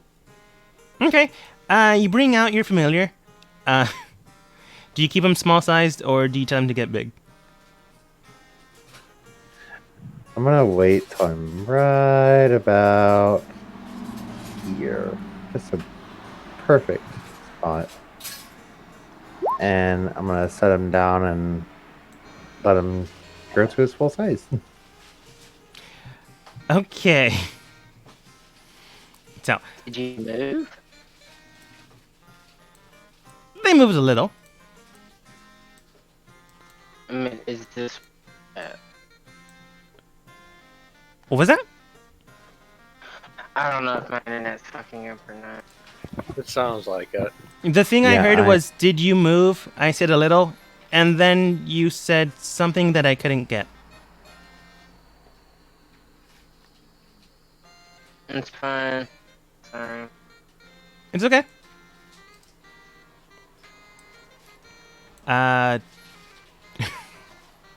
Kind of zoned out there. Anyways, examining what's currently going to happen, your familiar pops out, and for some reason I can't find their token. But they're there. People are surprised. Lost Peep. How dare you? It's weird, I can't find his token. I'm sure. I'm gonna look at the base. I'm sure he's Someone there. ate him. Finally. Yeah, he's at the base. I'm just gonna copy him from here. He is going to be more massive than he should be, or smaller. The map is always weird. Yep, Right. bigger. That's almost his size now, isn't it? Mega Peep. The rate he's eating. Are you gonna let him have all the leftovers from the party? Maybe.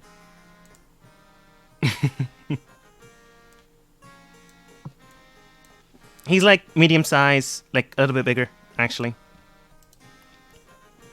But he pops out and just begins to roll. Look at the food. Mouth, if it wasn't already watering, is watering. He just looks at you and just simply states, We'll get you some food here shortly. We're just gonna walk around for a moment. he nods. And so, yeah, I just wanted to do that right here between the draw and the Fey table just to see the reaction I'd get then. Yeah, they're startled. You can tell that one of the... oh, wait, these guys are no longer unconscious. Why do I still have them marked as unconscious? And they got their Because shit they're tossed. bored. Yeah, that's fair. As soon as that happens, they immediately wake up, including the one guard that for some reason was asleep. This man just looks towards the commotion, looks at Peep, and just mouths, "What the fuck?" The drow seem interested. The Candleman in particular seems very interested. Fuck off, Mr. Candleman.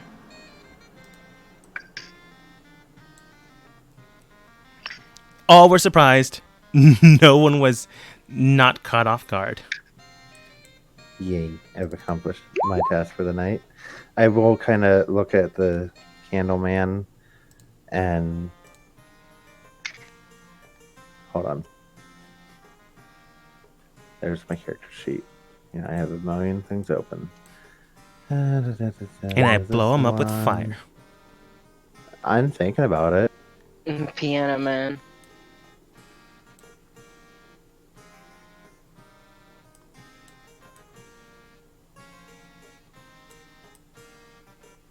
Yeah, I'll just,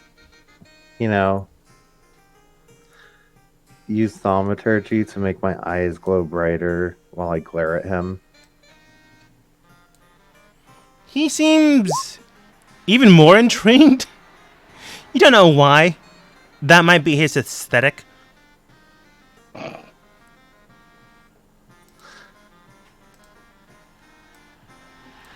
So just kind of wander back and forth for a while. That's all we're going to do. All right. Eventually we'll probably join the others. So Q, what are you doing as you enter towards the human house? saying hi. All right. This one currently is represented by a matriarch of the estate. Looking towards you, he then states, "Greeting, Miss Bishop. What do I owe the pleasure?" Oh, it's just greeting every head of the houses. Ah, that would make sense. It is your party after all. He chuckles. Now then. I am assuming you are looking to raise capital here. Not to mince words, I am assuming that's why you brought up this whole ordeal. If you're looking to make ties and connections, I do have, and my home does have, a variety of already well-established merchants. I was trying to think of something else, but couldn't think of it. There's a specific word I was looking for, but I could not think of it. I digress. So if you're looking for any trading goods, please let me know. I'd be more than happy to send workers your way. I understand. I appreciate the offer. Hmm. If the need to arises, I'll be in touch. Please do. I'll kind of nod and bow. He nods and Ahead. bows in turn.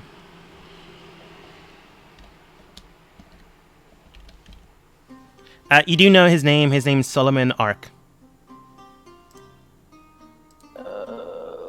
As we're walking away, I'm kind of groaning, like, oh, dude from robotics is supposed to show up as. I mean, she points down to Paul. We could ask him if he knows anything. Alright, we'll go to Paul. Okay.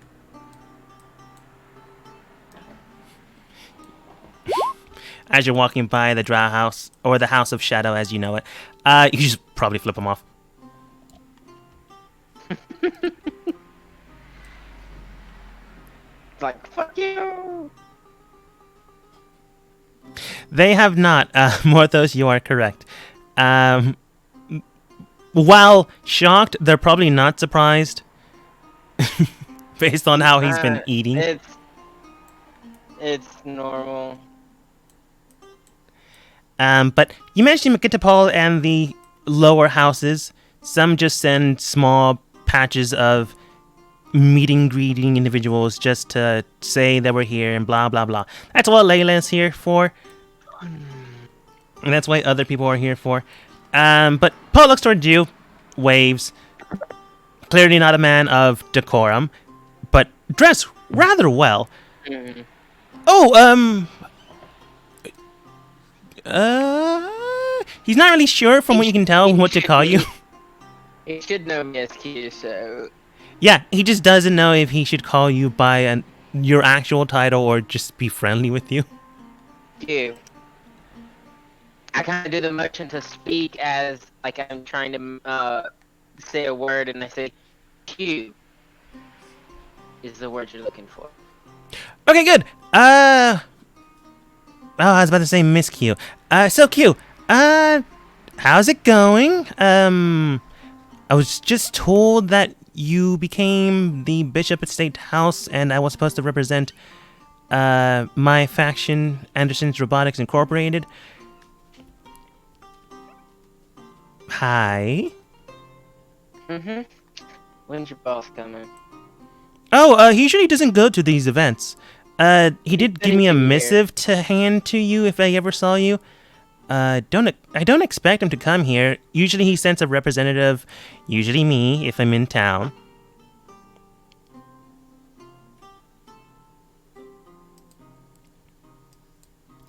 He hands you the note. I'll look at it. From what you can tell, it's like it's a carbon copy of another note. Basically, it's a stamp. It's congratulating you. It's giving flowerful words. Basically, it's congratulations on your current ascension and current employment. We look forward to seeing how you develop and blah blah blah blah blah.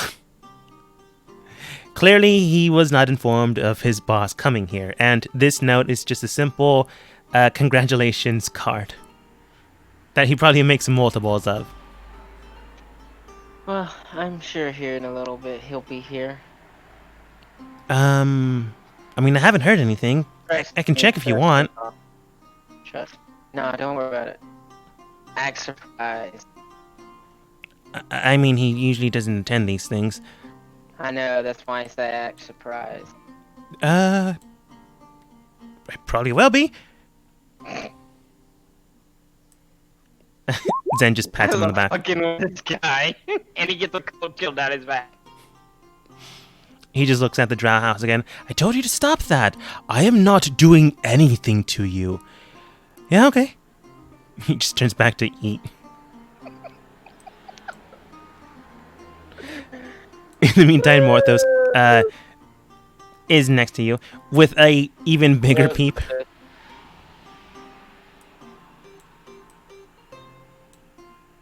The merfolk to Zen's south, your right, nods, bows, and politely greets you. He's not someone you would have met or known. These houses do play the political game, but they're more friendly than the other houses. Mainly because if they aren't towards each other, they would likely die out. Or other. I'm gonna personally talk with each one of the lower rank houses, and always, and at one point invite them to come over and visit and have the political tea, if you so would say, surmise. Some of them are more polite than others, but most of them are actually just kind people. Some are a little more cutthroat than others, but generally, with more cutthroats, I give the serious look. Yeah. Overall, the only people that actually take you up on the whole tea time offer is this woman, Layla, mainly because she just wants to hang out, and the orc house. This man over here does nod, greet you, and then states, tell me, did you manage to get into town safely? I did hear that we are having some security issues right now. What do you mean? Oh, just more and more guards are being sent out by Anderson's Robotics. They're helping keep the peace. From what I've heard, something happened recently in town.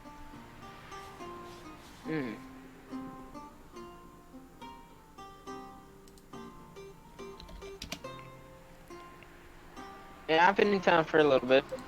Oh, good. Wasn't hard to get in. I mean, just recently I met a farm boy not that long ago, asking me for directions. I thought he might have gotten lost or gotten in trouble somehow. I did try to help him out, but then he just simply left. Nice enough kid, though.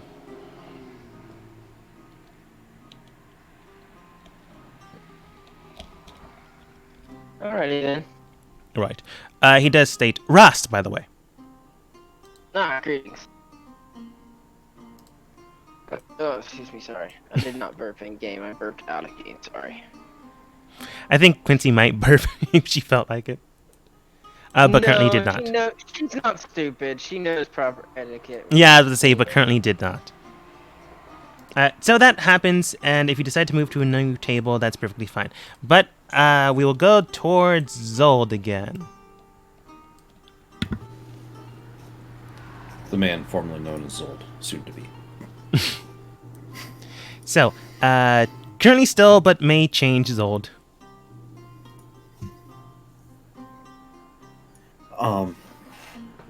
Your new name will be Bold. I've got a name lined up, but we'll cross that stream when we get to the Humbling River, as it were.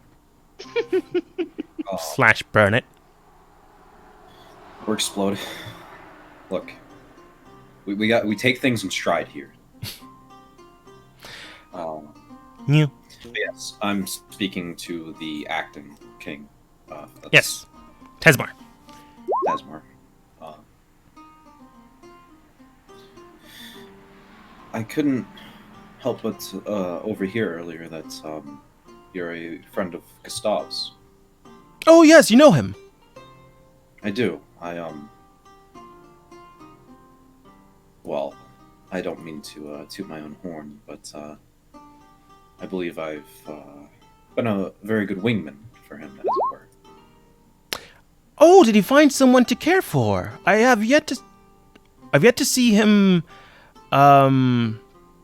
interact with someone to that nature.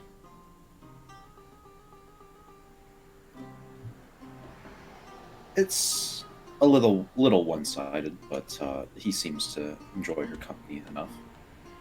Oh, that's good. I often thought he might not care for another in that regard, but it's his business, not mine. Or I did think he might be into this one traveling merchant. He describes a woman. It's clearly not the one you're trying to hug him up with. In fact, you did meet her. She's the other merchant you helped out. Look, I'm just trying to do people favors. It's just how it is. That's perfectly fine. He chuckles. I'm sure they appreciate it. I'm sure she appreciates it at the very least. Of that, I have no doubt. He's a good man. Definitely someone you need to meet and greet, as it will. Otherwise, you'd simply look at him and judge. Do not care for that myself. I'd rather meet someone and know them for sure, rather than look at someone and then base them off what people have told me. I'll lower my voice so that it's harder to overhear us. A little like your brother in that regard, then, I. Unfortunately, he is that way. I mean, he then whispers his own voice, so only you and a person with past perception of 17 can hear. I think Ray might be able to hear, but she's currently engrossed in her book, and I don't know if she would care. Probably not. Morthos, what about you? Only No. no. Magic word. Yeah. Okay. So he then whispers towards Zold. I mean, after coming into contact and joining that zealot group, he's basically become worse. It's why Father decided to send him off to war rather than him mingle and spread his own gospel. Forgive me if I am out of line, but what if he does not come back? He is a very trained and skilled warrior. Unless someone has sent people to go hunt him down, I highly doubt he'll have too much issue. The war itself is a scrimmage between neighboring and bordering towns. But it is possible he could die, but to be perfectly honest, I don't see someone of his caliber dying that easily.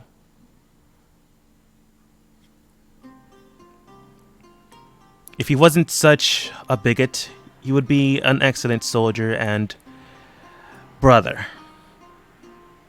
But he is not.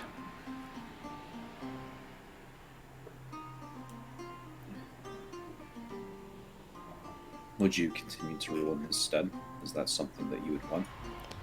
I would rule until otherwise need be.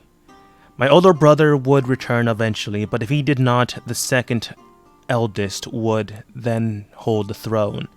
He, however, is currently studying magic at the Institute, and does not care for running a kingdom. So it fell on me, and I was quickly snatched up from my mother's hometown, brought here, raised. While on my way here, I met Gustav, had him forge his armor for me to make sure and play nice with the nobles. And then all this happened.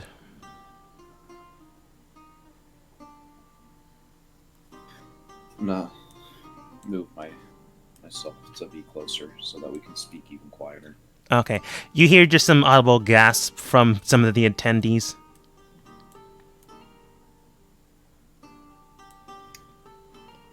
Nothing happens though.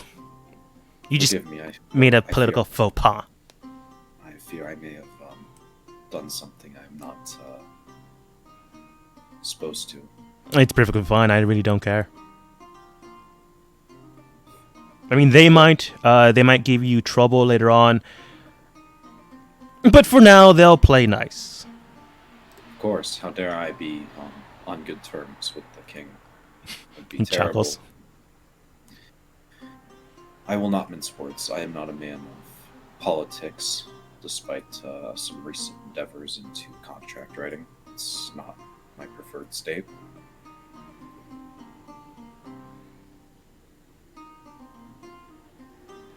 Your brother, the would-be king, does not seem incredibly suited to the position, and Q seems to trust you. And despite my hang-ups with how she behaves sometimes, I do believe she is a good judge of character.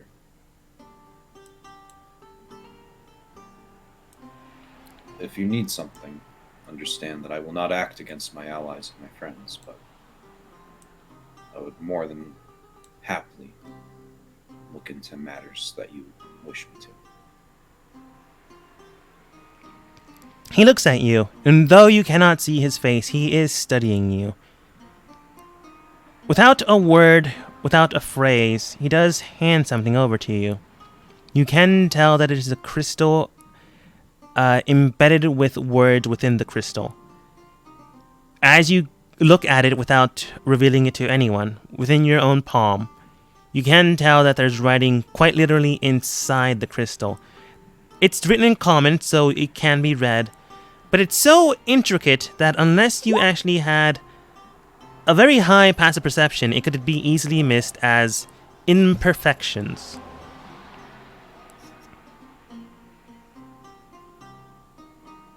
He simply nods towards you and states in the same tempo and volume to you as you've been speaking to him. It is noted. Excellent. Now, is there some way for you to dismiss me without causing another faux pas and perhaps regaining some of the house's favor? Between me and you, I really don't care what they think of me. If you care what they think of you, I can shoo you away, if you'd like. I'd rather not be shooed away like a stray. I care little what they think of me. I care more what they think of the Bishop Estate. I am technically on their payroll. That seems fair. Then I would make a show of it, present me with a dish, bow, and then step to the side. It would indicate me speaking with you about something and then you simply serving me. If you don't want to do that, I already got nothing. Easily enough done. And I'll nod my head gently and I'll reach over and I'll present him with just a small sheathed dagger of no real value, but it is a Gustav dagger, so for what it's worth. And then I'll return to my seat. All right. As you hand it over to him, palm to palm, blade to metal, something about you washes over you, a warmth, a happiness. It's not yours, but it might be Tasmar. That was not something you expected, but it was something interesting. Maybe this meant more to him than you thought. He puts it away, not showing it to anyone, but simply nodding as if giving thanks. I'll give a deep bow as I retreat back to my seat next to my wife. All right. As you sit next to her, she simply states, Depending on how many times you do this, you might run out of weapons. Not like My dear, I have knives for days. Of that I have no doubt. But if you keep blowing yourself up, who knows how many knives will survive.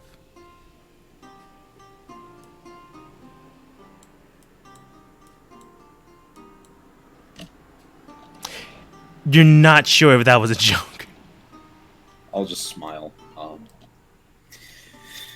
I don't intend to do it as often as I have, but we've been in a few positions where it seems to have been the correct choice, and I will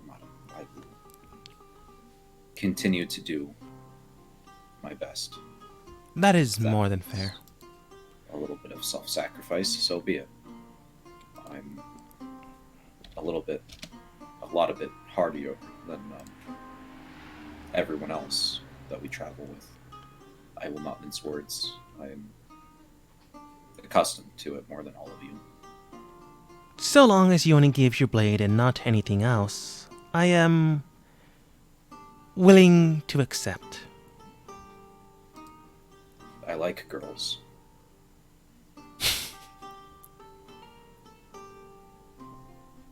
She raises an eyebrow. And apparently, fairy queens, but you'll have to forgive my past self. He was quite young. Doesn't incredibly remember anything. As you continue to dig that tunnel, Morthos, currently, are you feeding Peep? Yeah, I'll feed him some. Currently, Peep is eating and enjoying himself. He doesn't eat more than you give him. He is polite. He wasn't actually trained or given any manners, but surprisingly enough, as long as someone's watching him, he kind of just behaves. Well, that tells me everything I need to know about the last couple people that have watched him. Going In back other to words, they just let him Civ go. and Sapphire. It wasn't Civ, it was the Iris. Oh yeah, Iris was the one that took care of him. That would make sense. Civ would have actually And- taken care of him. Yeah. She just kind of left him in the kitchen of all places. Yeah. But yeah, I'm kind of also, from the corner of my eye, surveying this thing. It's just surveying the entire area. It does look at you from time to time. It possesses no eyes. It does have two intricate lights on its face to the right of it. Completely off center. Design-wise, it looks amazing. Actually, it just looks creepy. It possesses no mouth, but it does have a strange segmented part where a mouth would be. Kind of like if you've ever seen a radio. How young do you think I am?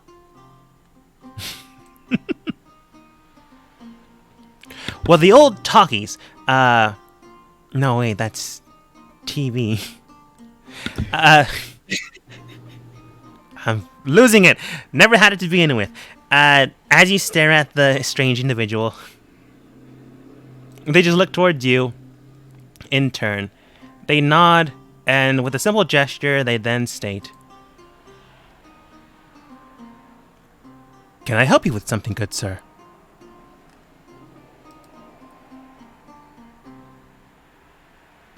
And you immediately bolt. I actually lost you on the map. I actually drug it too far and I can't even click on Morthos anymore. I'll just copy and paste you back in. It's like right here. You can see my hit point thing. I can't grab you. I mean, maybe if I expand. No, it's easier if I just drag you. Yeah. in. Last time we dealt with something like this, it turned out very bad. Fair. So I'll actually probably get up and walk back down here away from the robot things. Because I'm remembering a certain one back in Roanoke that Almost thing hurt. killed one of you.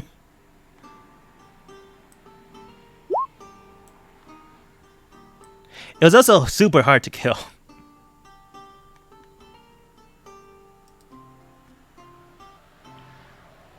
Huh, it looks like Q isn't back yet.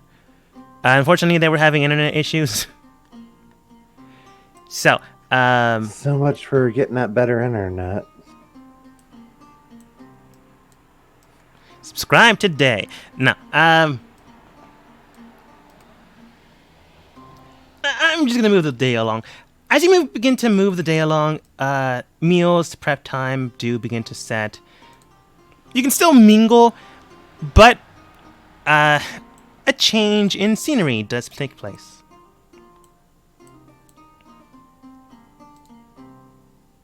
Rather than the place that you come to know as the dining hall, people come together in a more pleasant sensation, or at least a more pleasant atmosphere. Some people begin to dance, some begin to talk more or less non-politically. So, thankfully at this point, people are actually just being themselves. To an extent. Obviously, they can't show any faux pas or the like, but they're at least better. Were you gonna copy us onto the map? Yeah, I was just describing everything. There you go.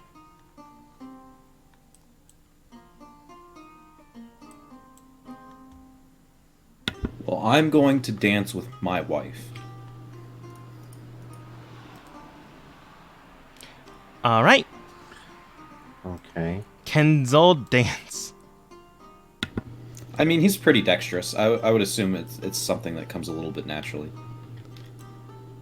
Roll history. But what is your performance?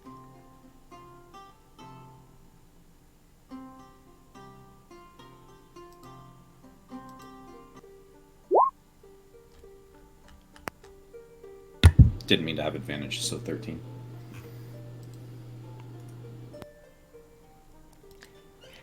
As you begin to dance and move about into the actual dance floor, walking around and actually moving, you can tell that your steps are for a few seconds awkward.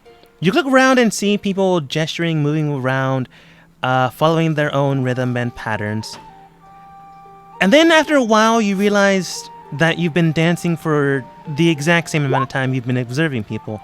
Maybe you picked up their patterns, but no, the dance that you're currently doing, it's different. It's familiar, but it's different. As you begin to dance around, you can tell that it's a dance you've danced before. It's not something that it's familiar to anyone else. It's unique. As you begin to continue on this performance, Cerulean does state, I'm surprised you dance. It's a little bit like remembering something I forgot. Just this long sigh. Fucking fairies. As you curse out the fairies next to Well, the ferryman.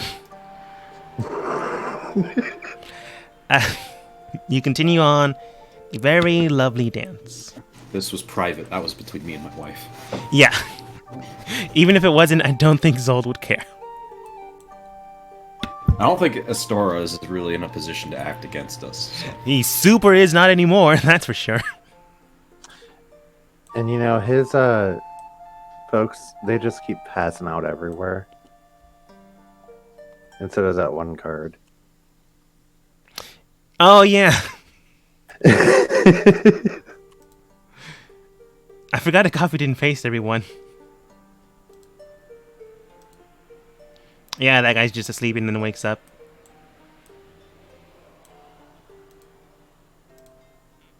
So, Ray goes into a corner and then begins to read her books.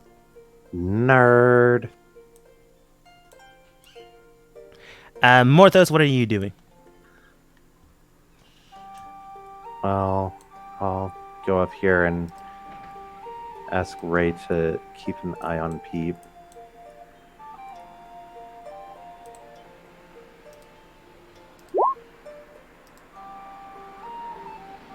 I have 6 magical powers.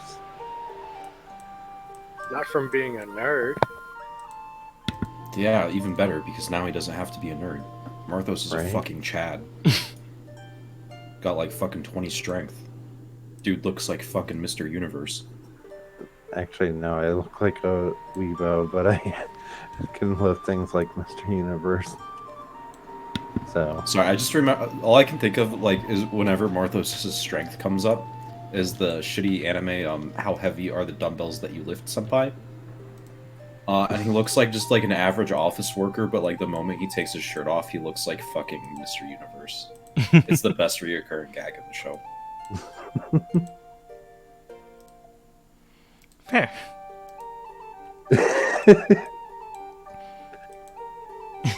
Okay, so while everyone's singing, well, not singing, dancing, Tasmar is humbly sitting in a random chair. Not random, but it's the only chair here except for the ones cushioned next to the staircase and the one Ray occupied.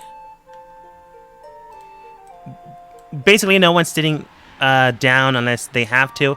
Tasmir is just watching, observing the party. The royal thing to do.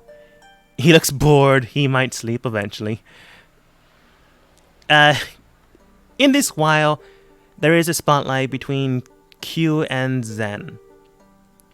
I'm sure they have their own dance and stories to tell, but unfortunately, internet sucks right now. So we'll get back to that one a little bit later.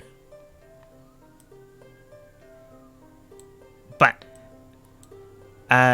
you can tell Paul's looking towards the direction of people, talking and chatting it up with the Fae house. Looks towards Morthos, politely waves, and then continues to speak. What was that? I said, I'll wait back. Oh, yeah. He smiles and then continues to speak with the Fae people. You can interact if you want, but it's entirely up to you. Well, I will in a moment, but then I'm going to get down here and kind of face the wall for a moment while I do this. Just curious.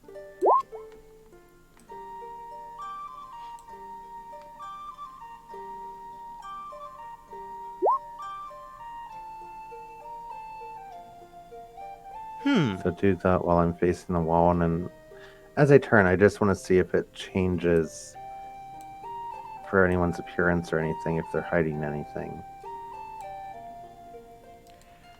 Okay. Looking over my notes.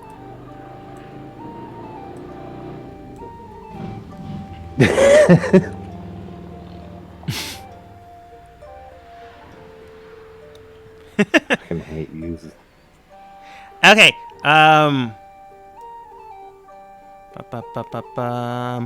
This random person seems to be a guard in disguise. This random guard seems to be a more well-trained guard in disguise. Guard in disguise.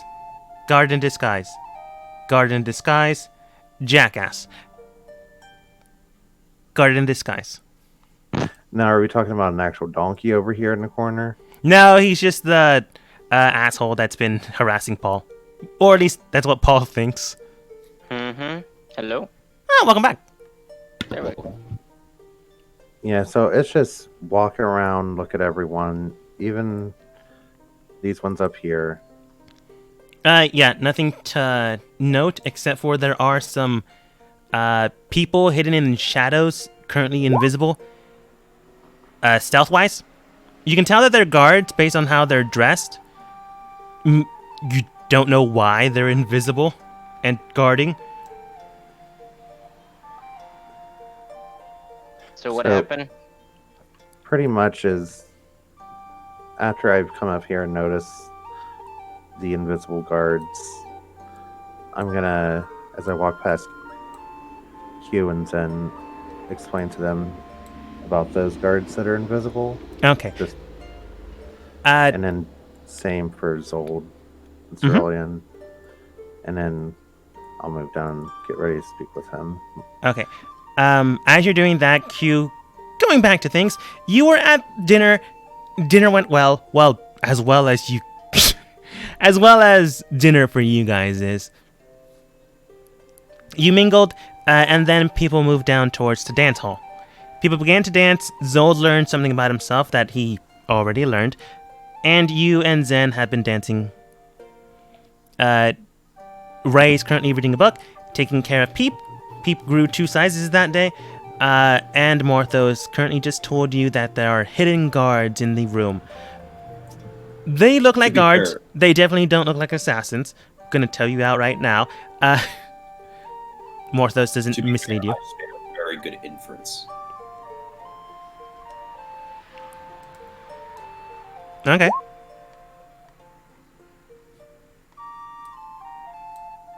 Yeah. Ray, that will come up later. But Morthos, going over to Paul. What's going to come up? The fact that Ray's not paying attention to Peep or the royal lotion? Maybe both. Peep is the royal lotion. No.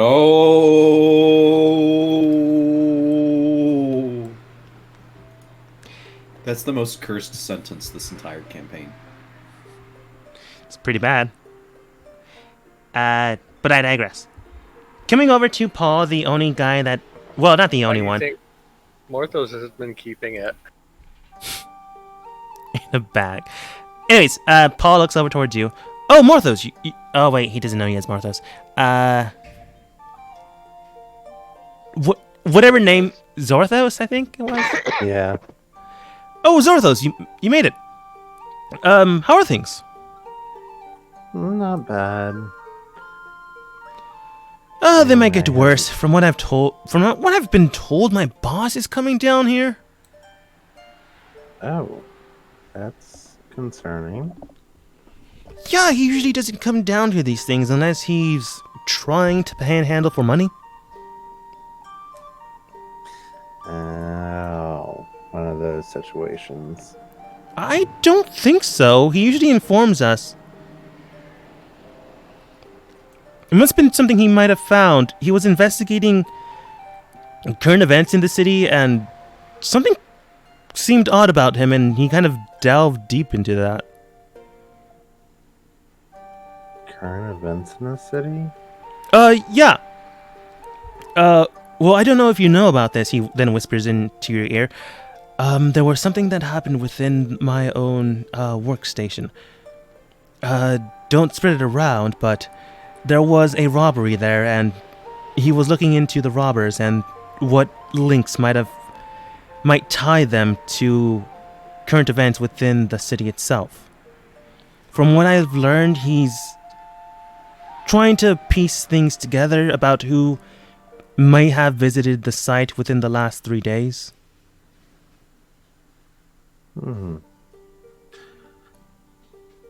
What was stolen? He didn't tell me, but from what I could tell, he seemed adamant on finding the culprits. That is concerning. Because just from my little bit of time in the city wandering about, I've seen the building. It looks quite well protected. That's why he's looking to things personally. The only ones that could have done this, more than likely, is someone that, well, I don't want to seem rude, but someone that met with him and was allowed access to it in non-meeting hours, or someone that currently works there, or had worked there and disappeared. We haven't found anyone that has gone missing from our own establishment, but this is still concerning. Can y'all hear me? Yes. Yes. See, I don't know. Fucking internet. Sorry. It's okay. Oh. Basically, Morthos was told, yeah, Anderson's robotics is looking into things, and Anderson himself is more than likely found something, or something else is going on. Well, either way, keep yourself safe. I've also heard of a rash of disappearances. He does Not not. sure what that's about. From what I've heard, though, no one has disappeared today, which is good. With any luck, that'll continue to be the case.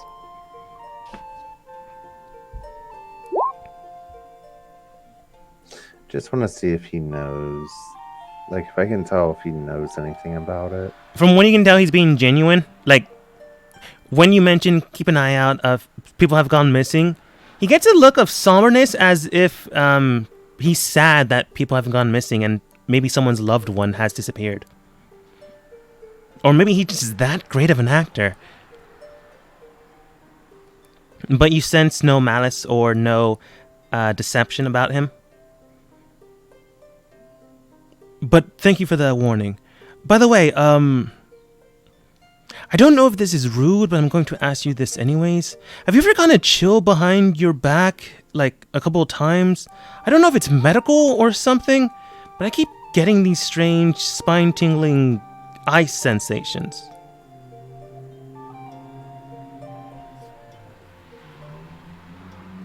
Okay, out of character. I just had the most horrible thought, and it's like, I could turn this into a very sexual situation because of my medicine expertise. Moving on. Moving on. Maybe you should talk to someone about that. I'm not too. I don't know anything about that, actually. I mean, it happened once when I was in Roanoke, and it kind of stopped for a while. But after coming to this party, it's been happening a lot more often than not. It's just very concerning.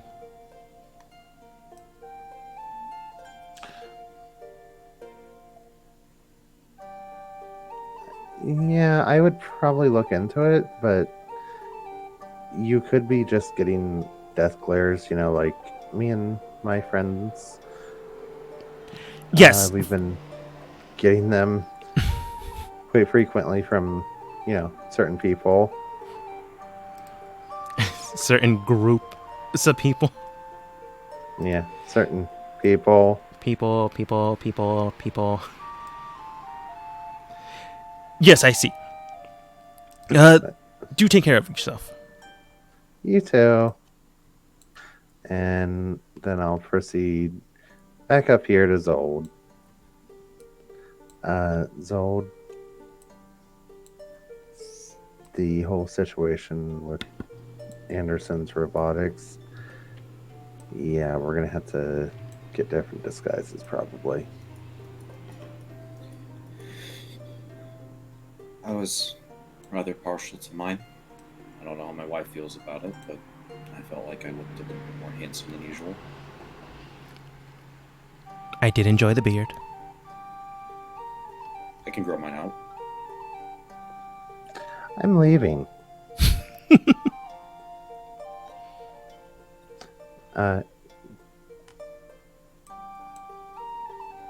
wrong person. I am too close to people here. There. I will mention that to Zen as well, and then I'm going to go back up here and tell Ray about it. Okay. As you go back here, Ray doesn't know when, and you realize now, yeah, Pete's been gone for who knows how long.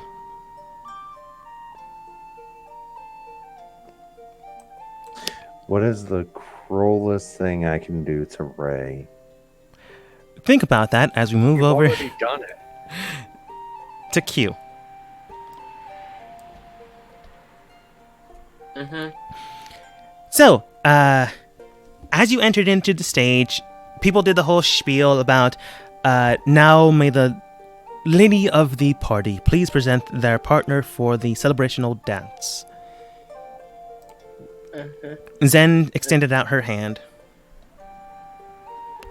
And I'm assuming you took it in kind.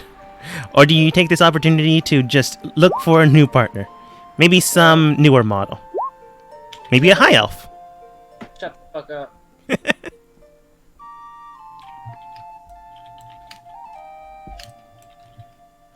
Okay. You take Zen's hand in kind. It's super cute, I'm not gonna lie. She does blush heavily. Presenting, well, as it would be custom, you would lead. Q, do you know how to dance?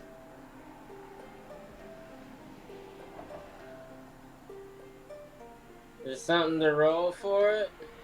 You can roll history or you can just say yes. I mean, I would have been taught growing up until I started rebelling, so I'd know a little bit. Okay, then just roll performance to see how much you remember. If this works. I can also roll for you if you like. You might have to, because I've got that red box up at the top Ah, I see. on my end. Then I will roll for you. Alright, just tell me what I get. Performance. Well, you apparently have a 0 in performance. So you Yeah. got a 6. Okay. It's a awkward dance. You know what? I'm gonna roll. I'm gonna roll Zen's etiquette.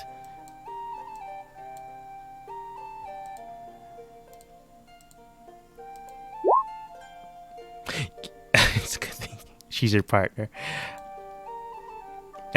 She got a 22. So, as you begin to dance, move, spin, your footprints, your way of moving is structured. Definitely one for battle, and definitely one to hide oneself or come boldly at an enemy. That doesn't help with the dance floor. Zen, however, is able to move your paces in a very... Oh, there we go. A 7. A 7's better than a 6.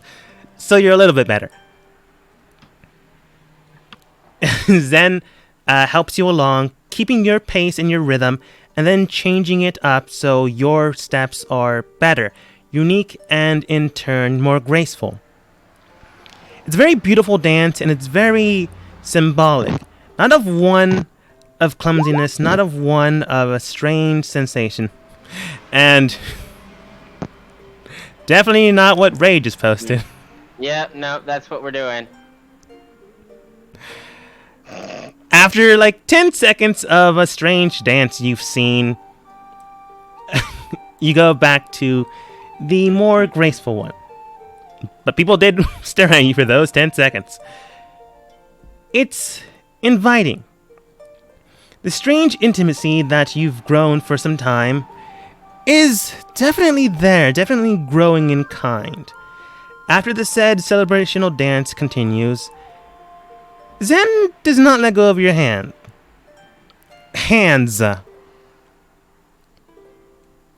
She just simply waits there in kind. Mm-hmm.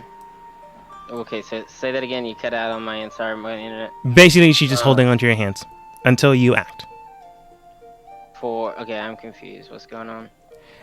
Song and dance is We just over. finished Is there something you're dancing. doing? Oh.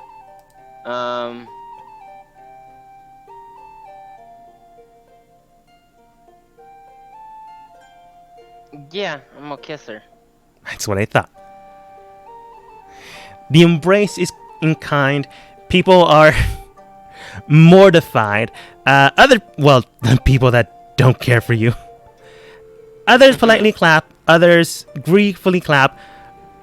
As the weirdo that he is, Paul heavily claps. Did not know you were a thing. But does he get the chill again when he claps?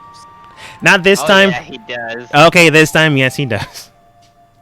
I don't know why you keep harassing them. It's fun. You gave me this ability. I gotta use it. But as the song and dance soon comes to a close, and as Ray put it, Q is a monster.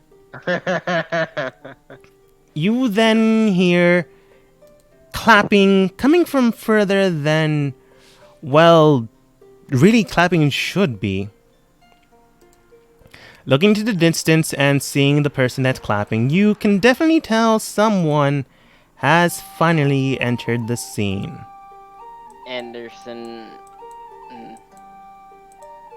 Motherfucking robotics. Yes. Foster. You already know, he goes by Foster, his middle name.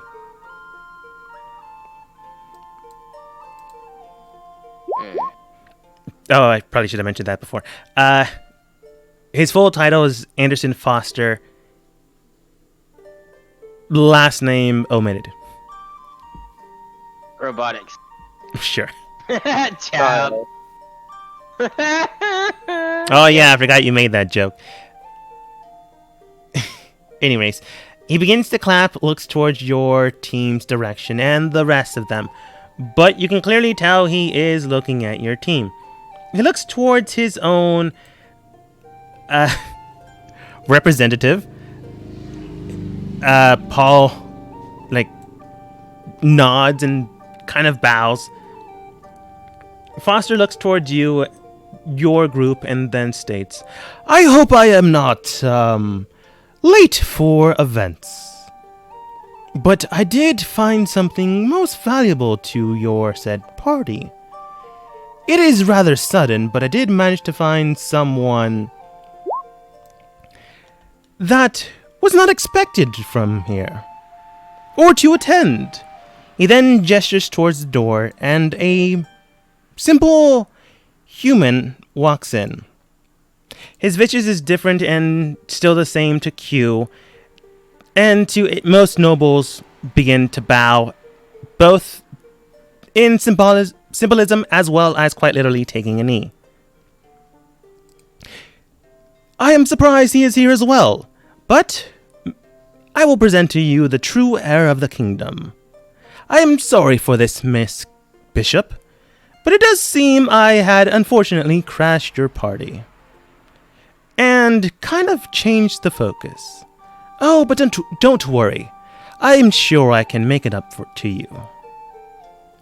And with those clearly threatening words... I give him dagger eyes. You give him dagger eyes. Yeah, that's appropriate. He does state... Go ahead. I look over at him and just give him a very nice glare. Give him the message of, I see what you're trying to do. So, with things and events currently coming to a very, very conclusion, depending on how things go, one thing is certain. Whether crashing your own party or someone crashing your party, one thing is true. Events next time will definitely go with the bang. As we end the session Oh, someone going to die. for today.